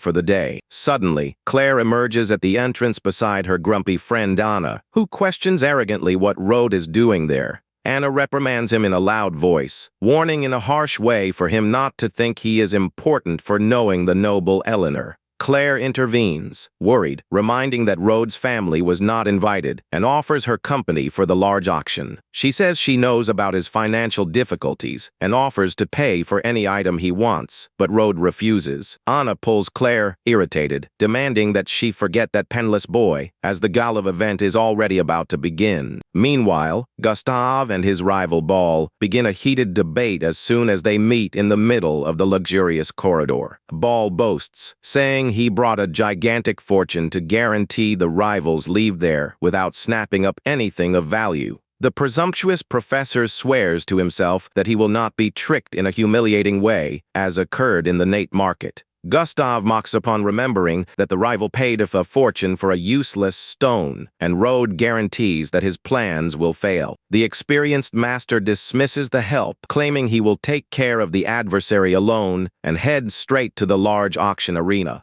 Eleanor emerges radiant in the center of the sumptuous stage, wearing a beautiful and elegant white gala dress for the auction. The beautiful young woman locates the protagonist in the middle of the public and offers happily an honor seat reserved for him there, but that the boy makes a signal of silence, explaining he prefers not to attract attention and act only as Gustav's assistant. The event begins in fact, and the valuable belongings confiscated from the enemy clan are exhibited under the attentive gaze of all the nobility. Gustav observes the items fascinated, admiring the absurd quantity of mystical stones and rare armors of extreme value. The charismatic auctioneer starts the bids on the stage, guaranteeing that all the day's relics belong to whoever pays more. He presents the first lot of the auction, which consists of a beautiful oceanic crystal used to create water barriers. Several guests make their bids rapidly, and Gustav enters the dispute for the valuable lot under the attentive gazes of Ball. The presenter announces the second lot, which is a rarest shadow cloak capable of totally hiding the user's presence. Gustav raises his bid paddle, deciding to snap up the cloak, which would be extremely useful in his new field outings. But the arrogant Ball immediately crosses the opponent's bid, offering 900 gold coins for the luxury item. The veteran master counters rapidly, raising the offer for the coveted cloak under the attentive, serious observation of his rival. Ball smiles with cynicism and returns to cover the charge value, guaranteeing he will not let the opponent win that dispute. A fierce dispute of gold bids begins in a frantic way between the two old professors for the coveted cloak. The arrogant Ball raises his bid paddle with authority, offering the immense sum of 1,500 gold coins there. Gustav complains, irritated, because the offered value already surpassed by far the real price of the cloak because of the rival's spite. However, Rode advises the master calmly to give up the bid and let the proud rival take the loss alone. The auctioneer hits the hammer, declaring the lot sold to Ball, who celebrates with arms crossed, thinking he won the dispute. The presenter announces the third item, which consists of a mysterious bone fragment with rare runes and unknown origin. Rode recognizes the spiritual value hidden in the relic and decides to make a bold bid of 1,000 gold coins for the mysterious piece. The Ashblade Knight observes the scene surprised, questioning himself why Rode is actively participating in the auction. The presenter offers to deliver the piece for free to him, but Rode refuses, demanding to be treated as a common guest there. Annette enters into a complete state of shock upon noticing the reverence given to the silver-haired young man by the location's authorities. Nobles whisper, unable to understand why that mysterious boy is spending so much fortune on a mysterious relic. Upon noticing the great interest of the rivals, the arrogant Ball decides to intervene again in the dispute to hinder the plans. The rival professor raises triumphantly his bid paddle, covering the previous offer and offering 1,200 gold coins. Without demonstrating any hesitation, Rode doubles the bet to 2,000 coins, leaving even Master Gustav horrified. The elder questions him, scared, and wants to know why his assistant is spending a fortune on any piece of bone. Gustav deduces animated that the piece is a very rare material to analyze, but Rode denies it, saying it is just a common bone.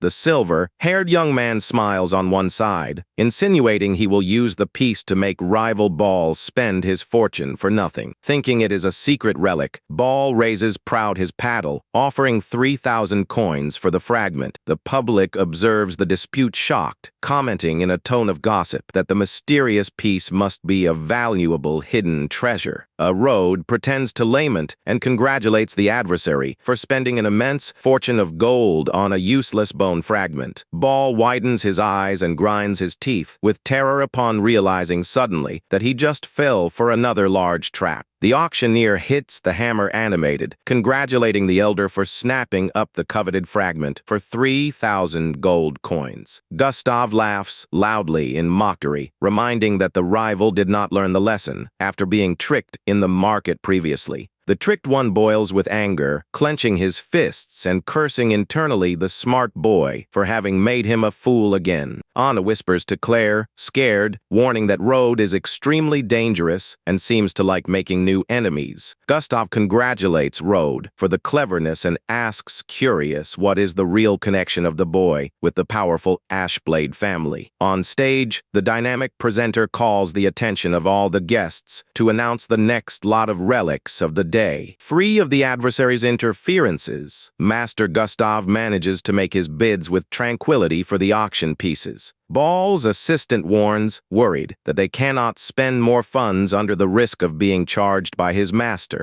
Humiliated, the elder decides in silence that he will need to accept the cooperation proposal of the mysterious guard from Nate. The mysterious falsifier observes the event in silence, hidden behind the theater's sumptuous corridor columns. He smiles evil upon seeing Ball's hatred, knowing it will be easy to manipulate him to eliminate the silver-haired boy. The trickster analyzes the profits and reflects on the success of his relic falsification scheme that supplies the North. He knows he will be harshly punished if his network of lies crumbles and swears to eliminate the boy capable of tracking fakes for good. He moves away relieved upon noticing that the Ashblade Harris does not even suspect his secret business with the deceased enemy clan. The gala auction comes to an end and the nobles begin to disperse through the main hall, talking about the sales. Eleanor approaches Rode, calling him with respect, while Master Gustav observes the scene with a satisfied smile. The beautiful young woman reveals that the auction yielded 100,000 gold coins and suggests sending the entire fortune straight to his mansion.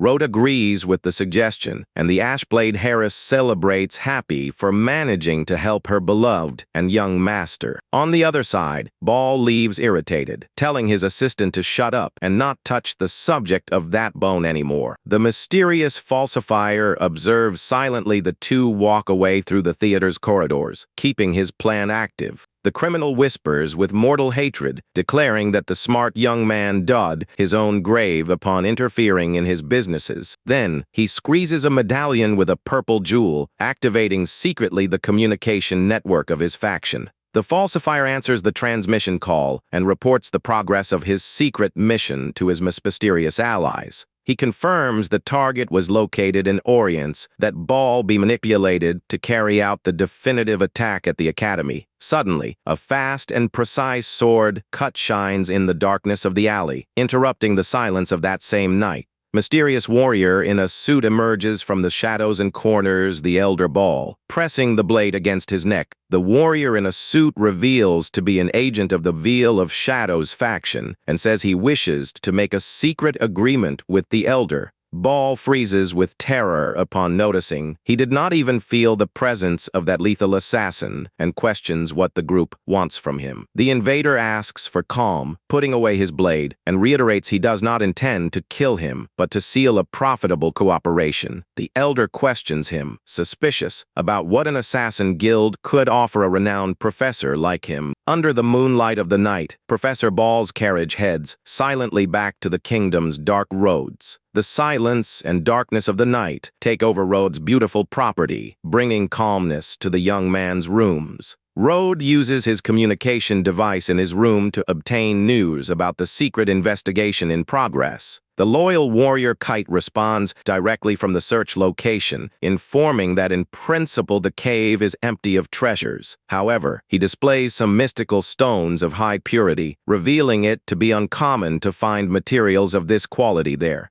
Rode analyzes the crystal and deduces that that refined mystical jewel is of a species common only in the distant capital. He suspects the connection of his old noble enemies of the capital with the conspiracies that begin to surround his new life.